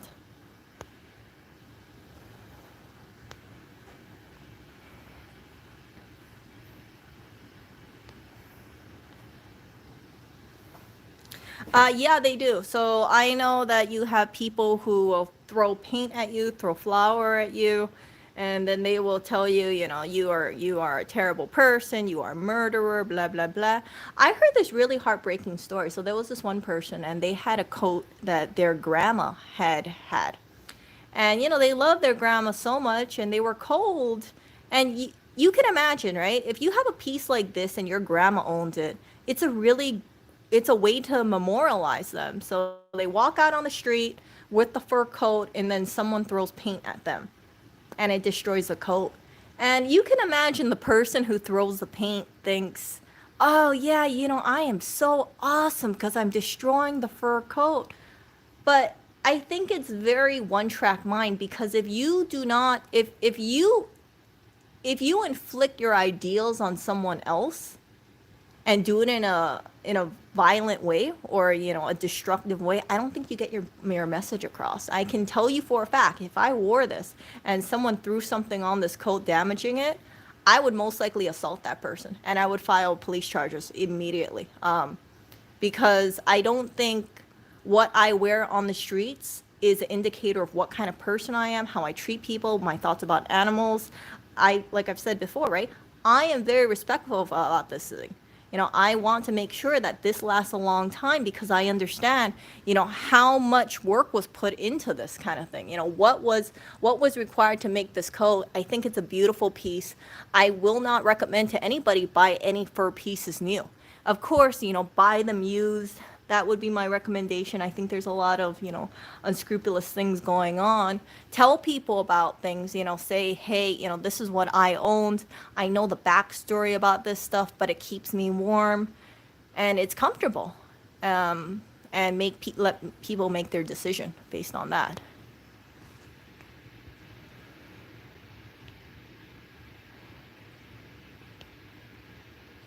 No, it's real fur. It's definitely real fur. But if you are a meat eater, my thinking is that it's really flawed to be a meat eater, wear leather, and then give crap to people who are fur wearers. Yeah. Use it, keep it warm.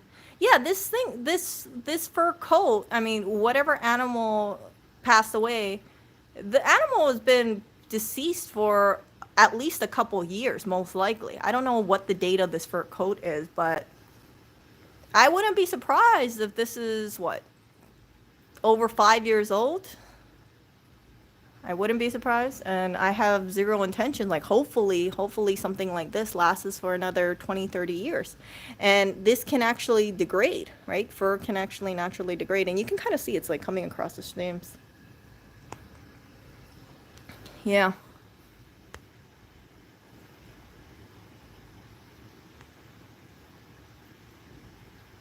So if people want to go and talk about animal welfare with me, I would say this.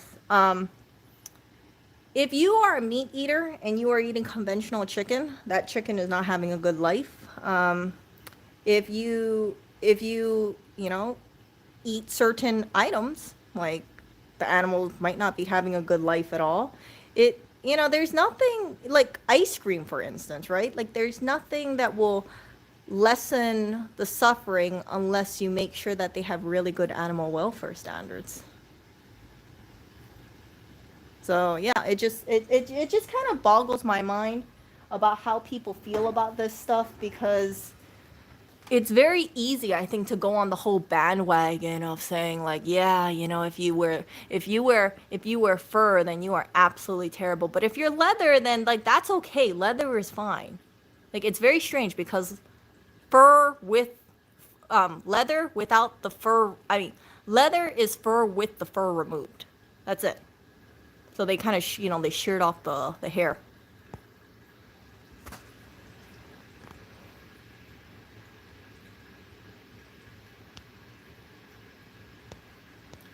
Yeah, but I think as people who are meat eaters, you need to be very cognizant about what's going on in the environment. I have always believed strongly in going for things that are certified humane, grass fed. Making sure you buy higher quality animal products, or alternatively, right, lessen your amount of animal products. That's another thing too. I don't think it's realistic for everyone to become vegetarian or vegan in the world. And the reason being is, well, if everyone became vegan or vegetarian, it would require people to be able to not cook traditional foods anymore. So, for instance, right? And a lot of businesses would go under. So, Peter Luger is a very famous steakhouse here in New York. If they said, okay, we're going to get rid of that, what would they do? Serve Beyond Meat burgers? Serve grilled portobello mushrooms? You cannot expect that kind of radical change coming from people. And I understand that some people would say, oh, everybody should be 100%, or either that you're not dedicated to the cause. No. Ask people to just reduce their meat intake once a day, once a week, or 2 times a week, and I think that'll cause more change tremendously than expecting everyone to be like hyper vigilant on this stuff.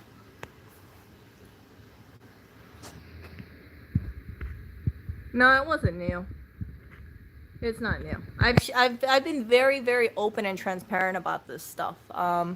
I've spoken to people who are meat eaters, and I'm very curious to hear what they say. Some people say like, "Oh wow, that's a nice piece. Was it vintage?" And I'll say, "Yeah, it's a consignment piece.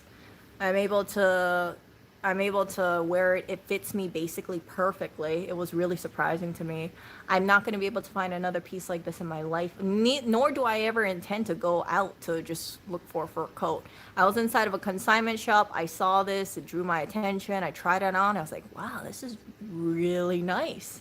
I've never had this kind of experience with a jacket before, but yeah, I think I like having things where it brings about conversation, and I think it tells me more about a person if I try and if I try to tell people about this sort of thing, and if people are like, no, you're a disgusting person for having this kind of item, and if they're a meat eater, I'm like, really? If you eat feedlot beef, or you ate conventionally raised chickens, and then talk to me about animal welfare, and thinking about being humane towards the animals. It's just no. No.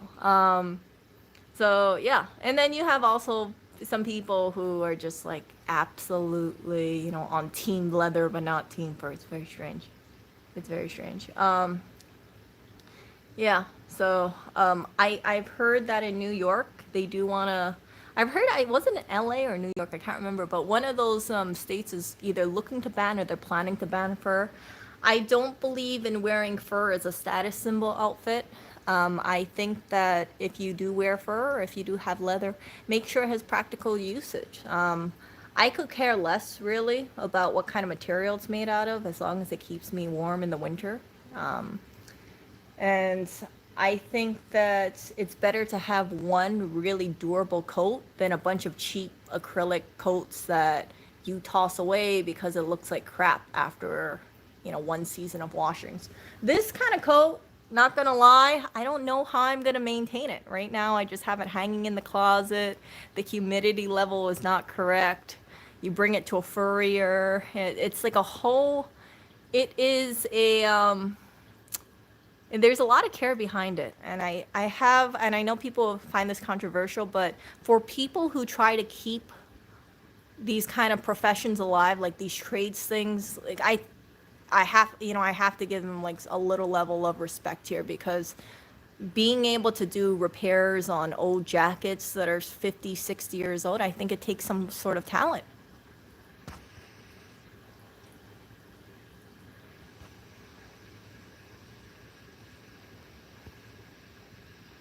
Yeah, so I still eat meat, but my diet is mostly plant based. I've reduced my meat intake a lot, and I just have like this. I believe in an omnivore diet works best for me, and I don't think that people should feel pressure from other people to change, to feel bad about themselves as a person based on what they choose to eat or based on what they believe to be sustainable practices. Yeah, so New York, I know you got these people who are kind of hyper, hyper pedo and da da da da. I haven't come across that, but if I did come across a person like that, I would love to have a conversation with them, and they could tell me stuff, and I would be like, I already know this stuff. I've seen the videos. I know this stuff, and I'm an environmentally conscious person. I do not support buying new fur. 100%. You will not see me buying new fur. You will not see me going out of my way to just buy another fur jacket. I did not go into a store looking for a fur jacket. I went into a store, I looked at the clothes, I saw a whole rack of fur coats that I've never seen before, because in Hawaii, people don't wear fur coats, right? And it just made me a little sad because it was a chilly winter night, and all these people were looking at, other clothes. They were looking at leather jackets, but the fur coats absolutely repulsed people. Like, people were not going towards there. And I remember thinking to myself, like, let me check this stuff out. Let me see what's available. And when I'm looking at these things, I see some like really, I think they're like mink, but I might be remembering it wrong. They're like the old 1930s kind of style. I think it's a mink coat. But I saw like these really heavy mink coats. And I was so shocked at like how heavy they were, the weight of it. And I remember I tried a few on, and I was like, holy crap, this is a really heavy jacket. No wonder why, maybe you have to have really strong shoulders back in the day, because man, some of these coats was just like droopy on me. Like, the weight on it was just, yeah. But I saw it, and I thought to myself, someone who is probably deceased wore this coat, and then maybe they resold it, or their relatives decided to sell it to a consignment store. And maybe, maybe it'll sell, maybe it won't sell, but I think that we cannot just say, okay, yeah, all fur is bad, and if you wear fur, you're a bad person, and if you try to wear something that your relative had and it's leather or it's fur, then that makes you gross. Like, no. Like I said, before synthetic materials, and synthetic materials do not degrade at all. Fur would degrade, leather will degrade into the environment, but plastic, no. Plastic will take many, many years. We have so much plastic produced out in the world right now. It's insane. But yeah, it's not right. It's not right at all, and I think that it's very narrow-minded. It's very it's very like morally superior, and that's my thinking against it. I really do believe that you can have compassion to animals, but you can also have compassion to humans. When I after I grabbed this coat, I wanted to see what people on the internet was saying, and overwhelmingly you had people who were against this kind of stuff. You had people who were saying things like they feel morally conflicted because they're, let's say they inherited a leather jacket from their grandpa and it was the perfect leather jacket, but they worry what people are going to think of them because it's a leather jacket and they want to buy a faux leather jacket which stimulates a leather jacket. I'm like, what's the point of it? What is the point of buying if you want a leather jacket and you have a leather jacket right in front of you that came from your relative? Why not wear that leather jacket? Why go out to buy a fake leather jacket that will never degrade, that will never have that kind of meaning or remembrance that your family member had? Like, it just kind of boggles my mind. I mean, part of me understands it, but then I think sometimes people care too much what other people think. And I'm at that point in my life where I think, you can have differing opinions from me and I respect that. But I also ask that people respect me as well.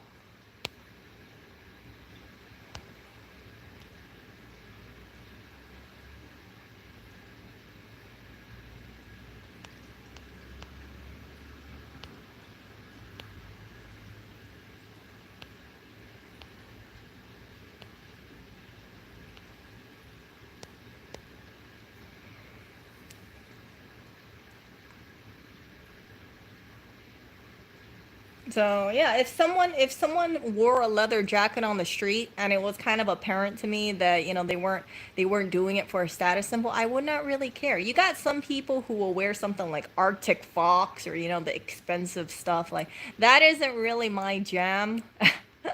I just want a coat that keeps me warm. You guys know I get cold so easily, and I have no problem telling people, hey, I know what went behind this. I know an animal died for it, but anybody who is a meat eater or anybody who eats anything, right? There has to be insects and animals that die for things, whether it be tofu or spinach or kale or beans. You got conventional agriculture going in there, you spraying pesticides, mowing down bugs or, accidentally killing birds. There's always going to be some sort of death with agriculture unless you're raising things yourself and you're doing a small time farm, and you're not using any pesticides. So yeah, we have so much things to focus on in the world, and I that's why sometimes like this just kind of throws me off. I think PETA. I understand what they're saying. I understand their message. I've seen a lot of their videos. I think a lot of the stuff is absolutely disgusting, but my stance is, and I've shared this before with you guys, push for better animal welfare standards. I think that if people said, hey, we want to make sure that animals are treated better, let's make sure that animals have X amount of space, let's make sure that there's more oversight into these farms, or better yet, right, support your local farm. If you know a farmer that is raising their own cattle and you're a meat eater, then support them. That way you can kind of see how things are. There are some small time farms in New York that's a couple hours away. They will say stuff like, if you want to visit the farm, see how the animals are living. I have no problem with that. I have absolutely no problem with that because I think it's important to see how animals are being raised, push for that. And that's how really, in my opinion, that's how truly change can be done on a wide scale basis. It's not shoving this kind of fear videos into people and then think like, yeah, I'm gonna make them make this decision that they should never ever ever touch animal products ever again. It might work for some people, but as I've shared with you guys in the past, I do not believe everybody thrives on a vegetarian or vegan diet 100%. I know people personally that I know that they have health problems, and I see health problems within them, and these are people in Hawaii. And with women, like, they need more nutritional needs, in my opinion, especially if they're going through periods, or they're going through bodily changes. And I see them, and sometimes like I kind of question, like, oh, are they making the best decision for themselves, or are they allowing their morals to or emotions to lead the way? I've seen people where they express a desire to me that they want to eat chicken. And they tell me like, Erica, I really want to eat chicken. And they've been long time vegans. And I tell them, well, okay. And they had these big cravings lasting for months. And it's it's just like it's kind of heartbreaking to me because I think the most important person to take care of in your life, or the most important being to take care of in our life, is really ourselves. Because if we are not happy, we cannot really make other people happy. You know, we need to have positivity within ourselves, or be in a good mental state in order to make a good difference in the world. I'm talking about a positive difference. Life is too short to have these kind of cravings and then think, oh, I don't want to be considered like a weakling, or I don't want to go against something that I followed for a number of years and then just back out because I have this strong chicken craving. Chicken has vitamins. I don't agree with the way chickens is raised, but I can acknowledge, if you are feeling sick and you have a cold, they say chicken soup is healthy for you. I think that's across the board here.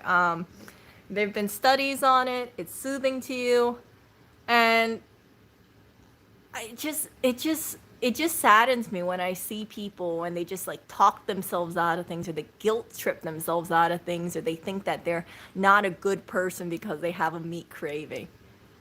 So my stance: limit your meat intake. Don't eat meat all the time. Maybe just eat one less meal a day and see how you are. That will make more of a profound change than expecting everyone to be perfectly 100%, organic, vegan, blah, blah, blah, blah, blah. Yeah. I've shared with you guys my personal experience too. There was a point in my life that I was basically, I was vegetarian, but I was trying to be vegan. I did it for about 1 or 2 months, and my mental state dropped heavily. It's kind of crazy. I went through really bad depression, and I had really bad anxiety. And to this day, the only thing that I can concretely say changed during that period of time was my diet. It was nothing in my life. It wasn't anything else. And I had that awareness that, hey, I'm feeling really crappy. I'm having a lot of anxiety. I'm feeling depressed. My diet's the only thing that changed. Once I started adding like butter, eggs, meat to my diet, I became a much happier person. And I think it could just be, lacking. I was lacking some vitamins somewhere. I don't believe in the whole thing like, oh, if the diet doesn't work for you, then you did it wrong. You must have done it wrong. It's your problem. It's a you problem. It's not a diet problem. It's a you problem. I think that's very well, I think it's a way to look down upon people, and it saddens me, when I read about things like people who have been long time vegetarians and then they step away from the diet, or long time vegans, they step away from the diet. They get basically roasted on an open pit. People say like, you never cared about the animals, you were fake, I knew you didn't really have your heart and soul into animal welfare. It's terrible. There was a person on YouTube. His name is Frank Tefano. He is a carnivore, or was a carnivore. He recently came out and he said he was on the carnivore diet for about 7 years, and the diet didn't work for him. So he made all these videos telling people about how great the carnivore diet was, how it's superior. And I thought that had a lot of courage to do. To come out and tell people, hey, I've been on this diet for X period amount of time. You know what? I'm going to go back to being an omnivore. Like, I know I said all these things about it, but I feel like I was lacking. Now he's buying fruit, he's buying vegetables, and I can't be happier for him. I can't be happier for him. I looked into the carnivore diet. I got tired of the diet. I was like, oh, I don't want to keep eating meat. Organ meat is not really my thing, but you try things, see how it works out. I don't think a person really should be defined by their diet. If a diet doesn't work out for them, then move on to a different diet. If you work very good on, let's say, a gluten-free diet, or an only vegetable diet or only fruit diet, it works for you, you feel great, stick with it. But don't make people feel like they're pieces of crap because they don't have the same diet as you. Factory farming is the problem. Yeah, so factory farming is, not the best thing for sure. There is animal suffering that goes on there. But I also think that when you do monocropping for the fields, that's not good as well either. We are really depleting the soil where we are growing plants, because you only grow like, how would I say this? You only grow like one type of plant. Like if you grow only soybeans, you grow only spinach. It can't be good for the fields, and then you're throwing in all these pesticides and all this fertilizer. It's just, yeah. I think that people should do regenerative farming. I believe that's the word for it. You have animals and then they graze on the fields. I really believe in grass-fed cows. You have them graze in the open field in the sunshine, eat grass, eat insects if they want, and then you use their poop to grow things. And yeah, I think that's a pretty symbiotic relationship. I think that's how farming should be. But do we have the space to do all that for everybody? I don't think so. But yeah, it's just, I don't know, we have so many people out in the world. I truly think that people should cut their meat intake, see how that works out. And if everybody cut their meat intake down, maybe just have like, if you have meat, let's say 5 times a week, have meat 4 times a week or 3 times a week, that'll be a lot better than just saying like, no, never again kind of thing.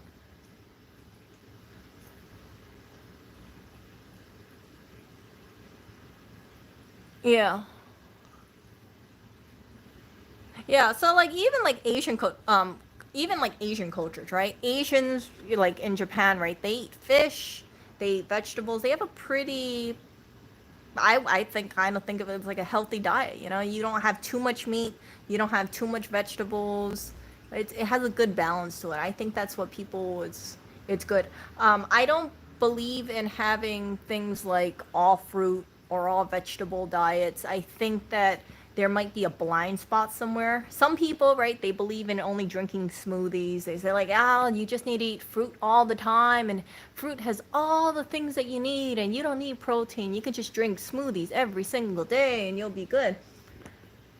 You look at them, they don't really look like they're the pinnacle of health. I think that if you just stick rigidly to something, you can have deficiencies. And definitely if you eat a bunch of mangoes, I'm not seeing where your protein source is coming from at all. But yeah.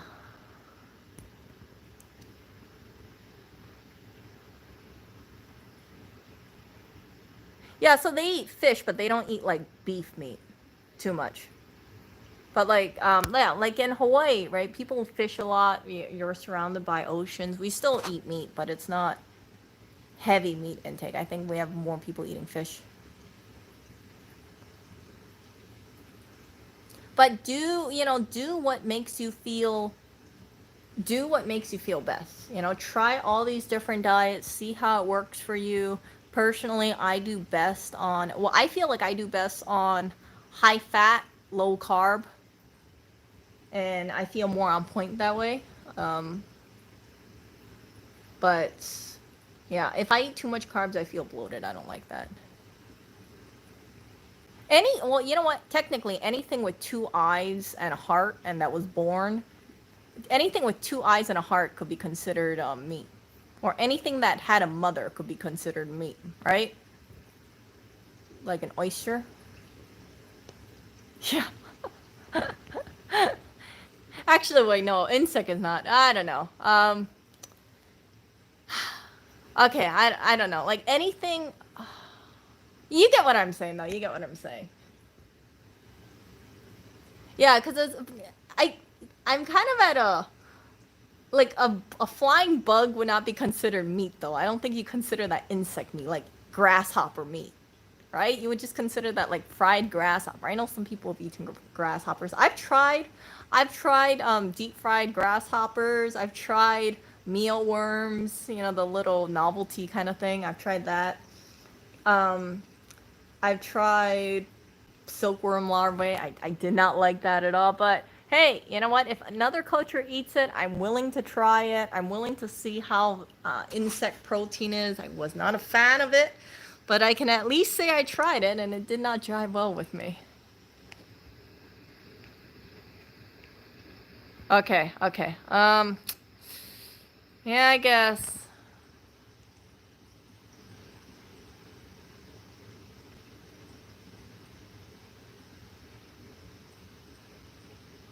Yeah, I've heard about that. I don't know if plants can really suffer. And if I think too much about them, then it just make me feel guilty about eating anything, like even a carrot, right? Like if you rip a carrot out from the ground, do you inflict pain on it? Like, oh, jeez, jeez. I think it reacts, but I don't think it has nerve receptors at all.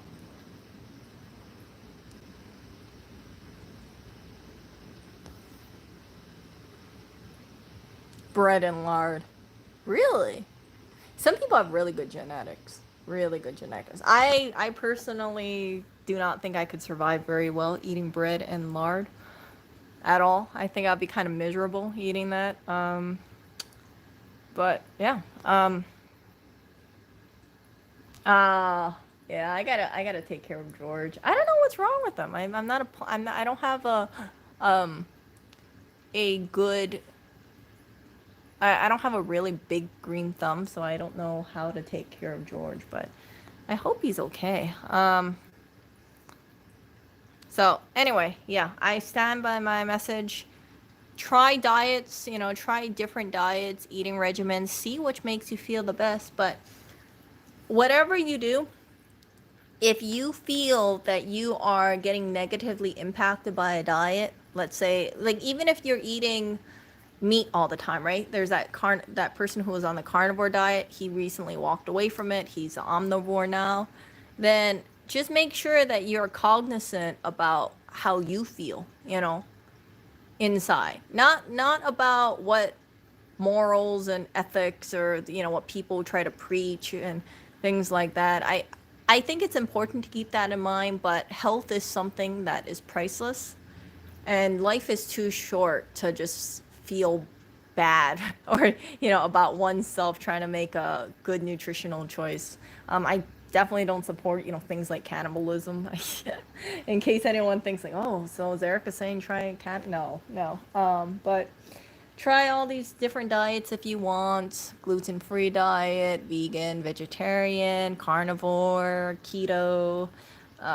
There's even like starch only diets that I've heard. I don't know if I would not be happy on only eating potatoes or starch all the time. I would be kind of miserable. I like having non-starchy things, but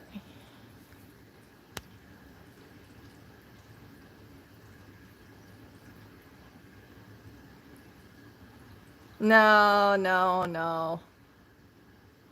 I'm not gonna eat a Calethea Freddy.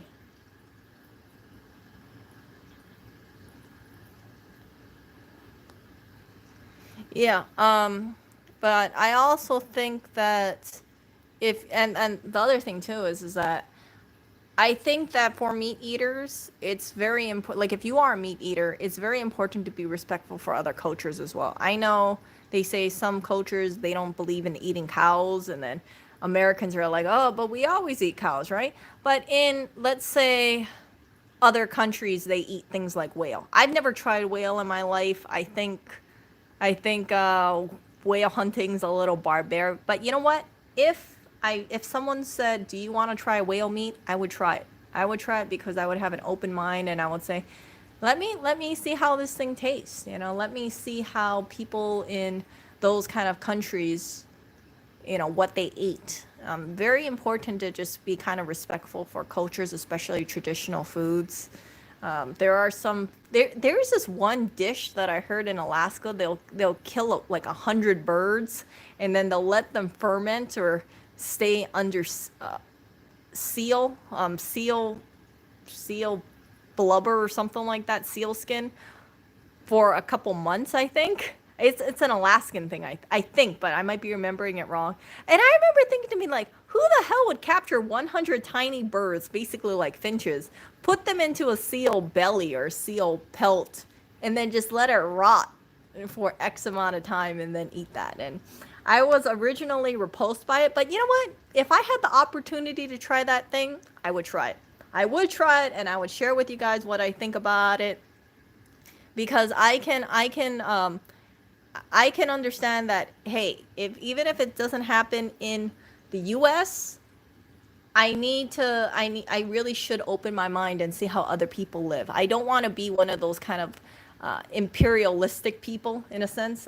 I don't know if that's the word, but kind of like say, like, my country or my culture is better than you, and because you do this, that makes you barbaric or that makes you uncivilized. Like, I think that is completely wrong. So it's very important to kind of open one mind and see how that is.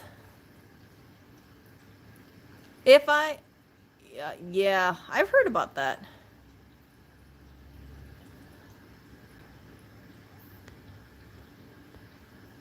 So yeah, I mean, there might be people out there who eat raccoon, right? I have no desire to eat raccoon meat, but hey, if someone said, "Do you want to try raccoon meat?" I'd be like, yeah, sure.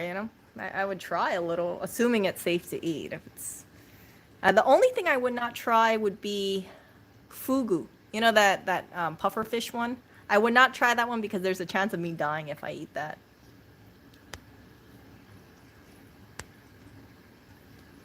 I really would. You know what? If I passed away, this is what I would ask God. And I believe in the afterlife. I believe that there is a deity that exists.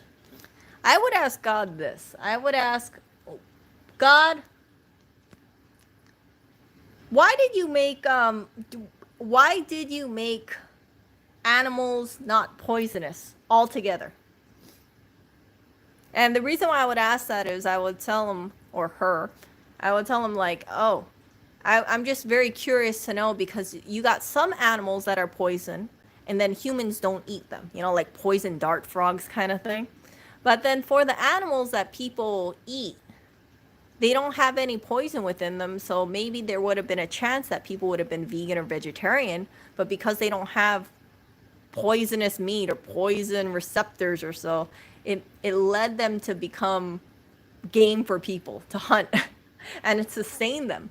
And so if you do believe in a creator, right, why didn't the creator just make all those animals poisonous, extremely poisonous, and then it would force people to be, let's say, plant eaters only or fruitarian eaters only?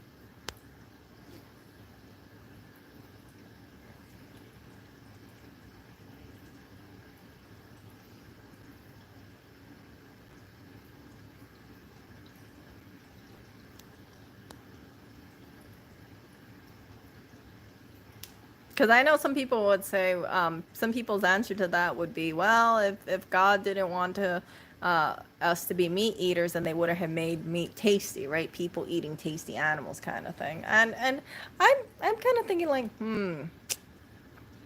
I don't know the answer to that. I don't know. Some people, they eat things like bushmeat. They'll eat things like great apes. Yeah, like gorillas or something like that. In I think Africa they do that. Would I eat a chimpanzee or something? Probably not. Yeah. That might be where I draw the line, because I think of those animals kind of close to humans.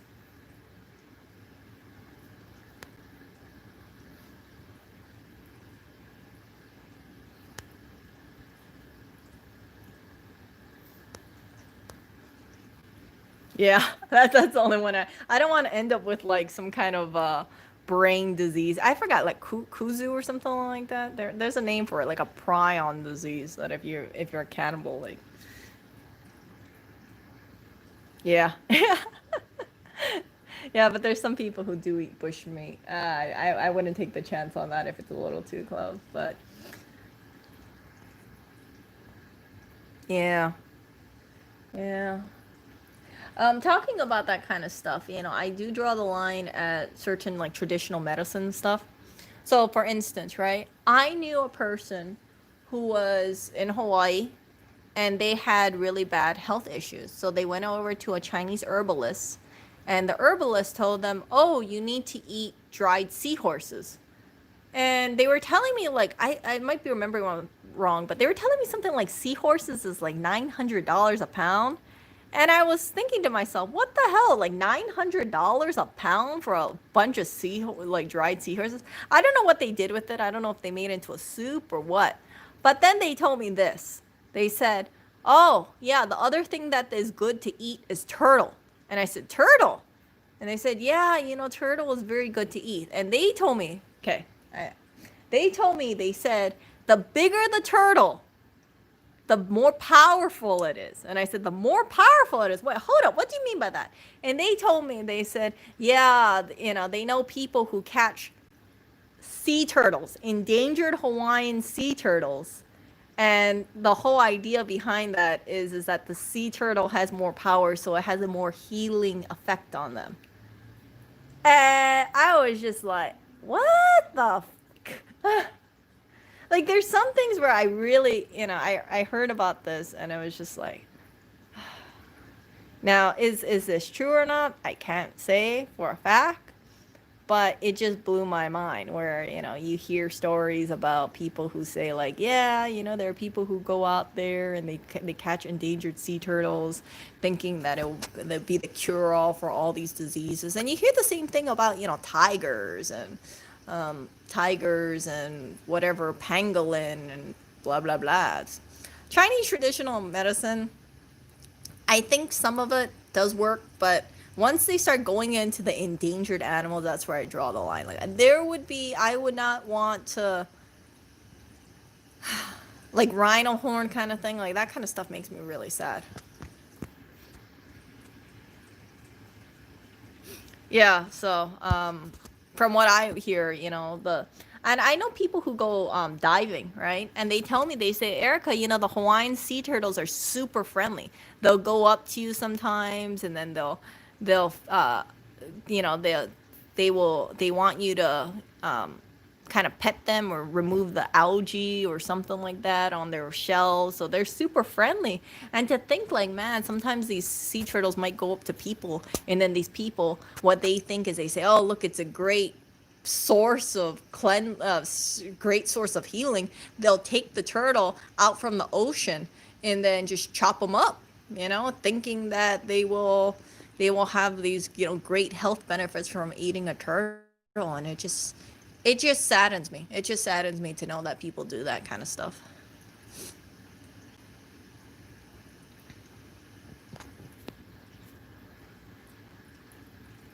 And then I also hear that there's this thing where I forgot what it is, like maybe tiger bile or bear bile, like some ancient Chinese medicine. They think that the bile from bears, I might be remembering this wrong, it has some medicinal health benefits.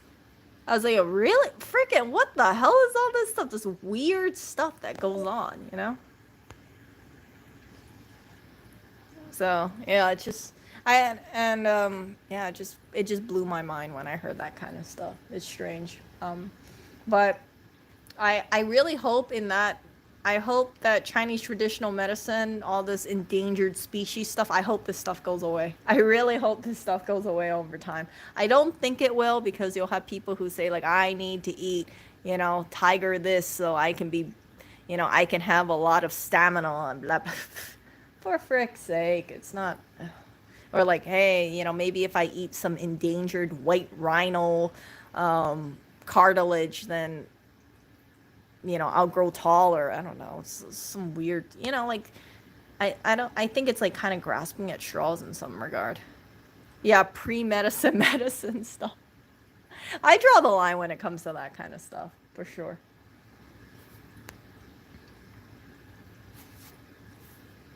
So anyway, I gotta end the stream because my battery is at a whopping 5%.